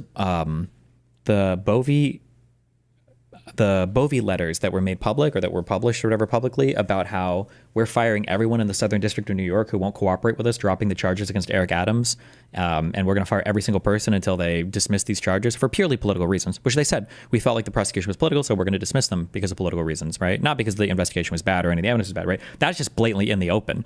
And then you're like, well, what's similar on your side? And like, hello, ever hear of a little thing called Hunter Biden? And I was like, oh, okay. So they investigated him for how many years? What were the charges for that? Oh, they had none. And how did that start? Oh, it was with Trump and Giuliani openly calling for Zelensky to open an investigation. And who was the initial information based on? Oh, a guy who's now convicted for lying to the FBI about the entire start of that. And what were the actual concrete ties to anything, between anything? Oh, it was like 4 words in an email that probably didn't even have anything to do with anything, right? The 10% to the big man, which they all said was Joe Biden, right?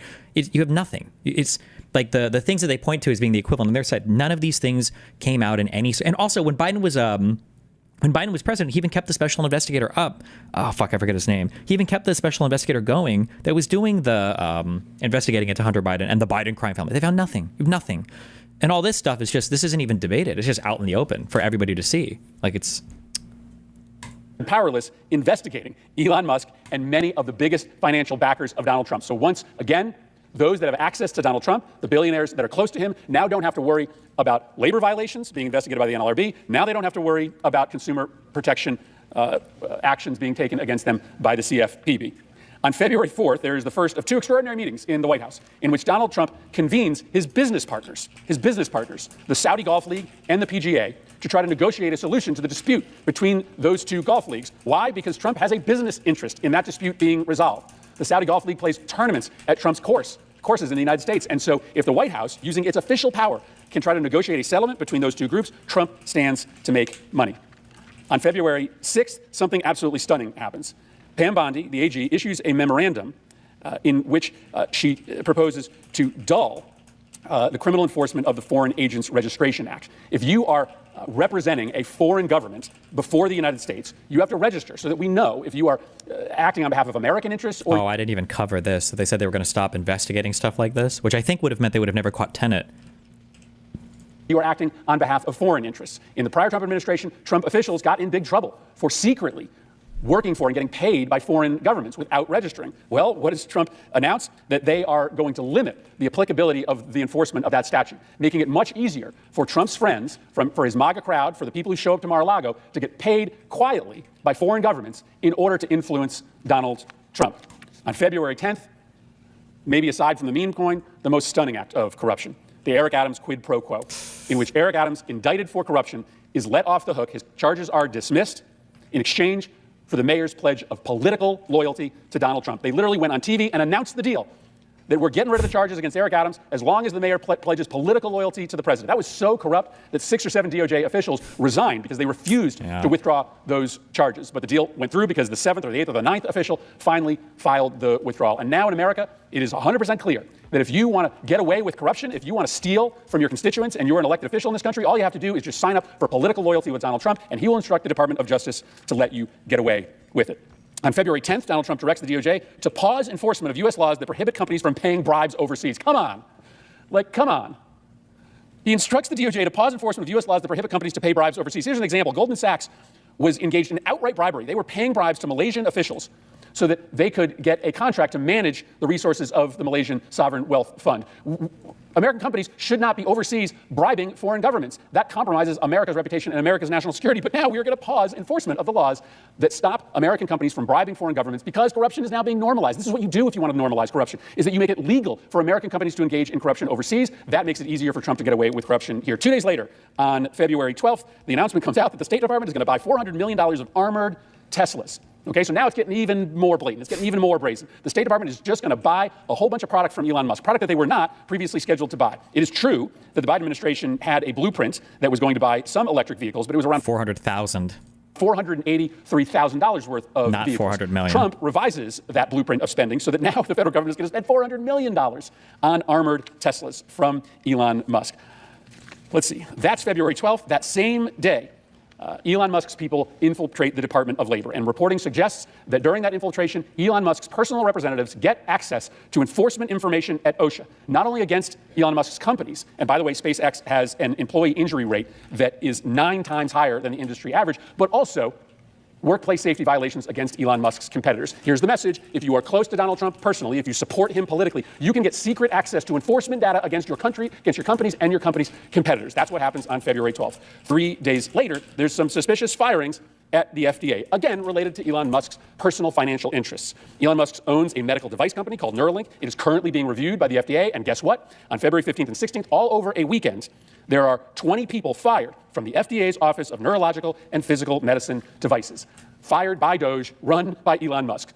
Clear message, you're going to get fired if you aren't on the right side of Elon Musk's application. Now, whether that was explicit or not, if the guy who is firing you has a pending application before your department, aren't you going to think twice? Aren't you going to think twice about ruling against his interests? This is why this is all unprecedented. And then remember, people will say, people will play stupid. They'll be like, well, we don't know if Elon Musk did this just because of, conflict of interest. Like, we don't actually know 100%. Like, so it's hard to say. We can't read anybody's mind. But when it came to the FBI talking to Twitter, all of a sudden they remember what a chilling effect. They're like, oh, wait. They're like, hold on. Even if the FBI wasn't doing anything wrong with Twitter per se, just the fact that the FBI is talking to you, that should be enough to make you incredibly scared about what could happen to you, about the implications of what could happen, right? And it's like, okay, so we understand the chilling effect when it comes to the social media stuff, even though we have the record of the social media companies literally not listening to the FBI at all. But when it comes to Elon Musk or Twitter when it comes to Elon Musk and his conflict of interest, of which it's like 2 orders of magnitude higher in the current position, if not more, Now all of a sudden it's like, who knows? I can't read anybody's mind. Again, this feels normal because it's been happening every day, but never before in American history have we allowed someone who has a pending application for approval of a medicine or a medical device to be able to personally decide who gets hired and who gets fired at the regulatory agency making the decision over that medical device. But now this stuff is happening every day because on February 15th as well, that same weekend, there's an announcement that the FDA cuts are going to be even deeper, perhaps as big as 50%. That means that hundreds of drugs and devices won't get approved at the FDA. And you know who benefits from that? The folks that are selling the snake oil products. And guess who's selling the snake oil products? The people who work for Donald Trump, selling Vita gummy scams. The director of the FBI is selling vaccine reversal pills. When the FDA gets gutted, it's the people who sell those unregulated products who stand to gain. On February 19th, 4 days later, we find out that the IRS is going to be cut by 7,000 people. And the biggest chunk of the folks who are going to be laid off are the people who do the audits of the billionaires and the millionaires and the corporations. And so once again, Elon Musk and the people standing behind. That's the only thing I support, okay? Fuck that. No taxes for the next 4 years. We're on a tax holiday, guys. No taxes. Yes. Donald Trump on Inauguration Day are going to get off because the IRS just had its enforcement powers, its audit powers, absolutely gutted. That same day, on February 19th, you start to receive word that advertising on Elon Musk's platform is starting to grow again. And the reporting on February 19th indicates that American companies have come to the collective decision that they need to keep advertising on Elon Musk's platform because Elon Musk has so much regulatory power inside the federal government, that they need to make sure that they're paying Musk through Twitter and through X so that if they ultimately need something from the federal government, they can get it. This, again, is why we have never, ever in the history of this country allowed for the richest man in the world, somebody who controls major companies, to also have an official position inside the government. Because of course, it opens up these clear avenues where people are going to do business with him privately to try to curry favor with him publicly. I'm not done. It just keeps going. The next day, on February 20th, the CDC's Advisory Committee on Immunization Practices monthly meeting is canceled and not rescheduled. And so we were very worried that Robert F. Kennedy Jr., who makes money off of his attacks on vaccines, would continue those attacks when he took over HHS. Because if faith in vaccines continues to plummet, it is very likely that RFK Jr. will make money. Why? Because the not-for-profit that he will likely return to, the company that he will return to after he leaves, makes money as vaccine misinformation spreads. And he also continues to collect fees for referring cases to a company that handles claims of personal injury due to vaccines. And so when the CDC's Advisory Committee on Immunization Practices is canceled, it is a clear indication that, yes, this campaign of assault on vaccines is going to continue, which, not surprisingly, is likely to make RFK Jr. even more money. On February 26th, we see Trump's MAGA hats that are for sale on his website displayed in the Oval Office. And it's just a reminder that so many people inside Trump's universe continue to sell merchandise on the side in order to make money. Donald Trump has always done this, and we've just kind of accepted it, even though it is a kind of corruption in and of itself. But Kash Patel, the director of the FBI, is still selling cash-branded merchandise, even while he's going to run the FBI. Elon Musk and others are selling Doge merchandise. So as they trumpet their... Among like 12 other fucking products, okay? Among so many other... That's like just weird. That's so fucking weird. ...brand inside the government, they're making money off their brand outside of the government. On February 26th, maybe the third most significant of brazen corruption happens, news breaks that Elon Musk is just going to have the FAA cancel a contract with Verizon that has been in the works for years and instead just substitute in Starlink for Verizon. Just extraordinary that this is happening in plain view of everybody. Elon Musk takes his private company, uses his access to government to just shove out of the way his competitors and instead insert himself and his company. Again, we've never seen this ever before in American history. Now it's happening on a daily basis. And now we get to this week. This week, Wired reports that guests are paying millions of dollars to dine with Donald Trump at Mar-a-Lago, and business leaders are being targeted with advertisements that sell... Oh, so corruption is when I have lunch with friends now? Okay. ...sell access to a one-on-one meeting with the President of the United States for $5 million. Come on. Like, seriously. There's advertisements that say, if you're a business CEO and you pay $5 million to Donald Trump, you can get a meeting with him. Like, this isn't okay. And yet, because it happens every single day, they're asking for us to pretend that this is normal. This is just 6 weeks. It's just 6 weeks. And the last thing on the list is an offer to meet with the president for $1 million or $5 million. And? If any previous president had sent out an Show me a law that says that's illegal, okay? advertisement suggesting that you can meet with them for a payment to them of $1 million to $5 million, in and of itself, we would deem that to be unacceptable. But Donald Trump and Elon Musk believe that because they have arranged this dizzying pace of corruption in which not a day goes by in which something doesn't happen inside our government, in which Elon Musk or Donald Trump use their power in order to rig the rules to enrich themselves, that we are all going to feel that it's normal. This is how democracies die. Democracies die with late when the very thunderous powerful people applause steal from us so regularly, so openly, so unapologetically, that we come to believe that it's normal. And listen, I understand that many Americans may think that all of this stuff just used to happen quietly. And the only difference is that Trump and Musk are just putting it all out in the open. Yes, I'm glad he hits on that. It is the problem, and that's how Republicans get away with it. They go, oh, well, haven't you guys been doing this the whole fucking time? Huh, we're just doing what you've always been doing. This is how they're able to get away with it. But it's just not true. It's not the case. It used to happen quietly. And the only difference is that Trump and Musk are just putting it all out in the open. And I'm not saying that there haven't been instances of corruption. Democrats and Republicans in this body have been accused of and convicted of acts of corruption. It has been a fact of life in American politics for a long time, but never before has the corruption happened this openly or this frequently. And so I lay it all out for you this afternoon in the hopes that it is not too late for us to decide to stand up as a body and as a nation to say that this isn't okay. The Trump meme coin is not okay. It's not okay for people who have interest before the federal government to be able to anonymously funnel money to the President of the United States. It's not okay for Elon Musk to have access to Department of Labor enforcement data against him or his competitors that nobody else gets access to. It's not okay to just cancel contracts that were going to Musk's competitors and substitute in his own business just because he has the ability to do it as a friend of Donald Trump. Like, the rule of law matters. Doing things by the rules matter. This level of corruption was not occurring behind the scenes prior. It is not just that the cover got pulled off of it all. And it's our decision as a body and as a country to decide not to normalize this scale of corruption. I yield the floor. Wow.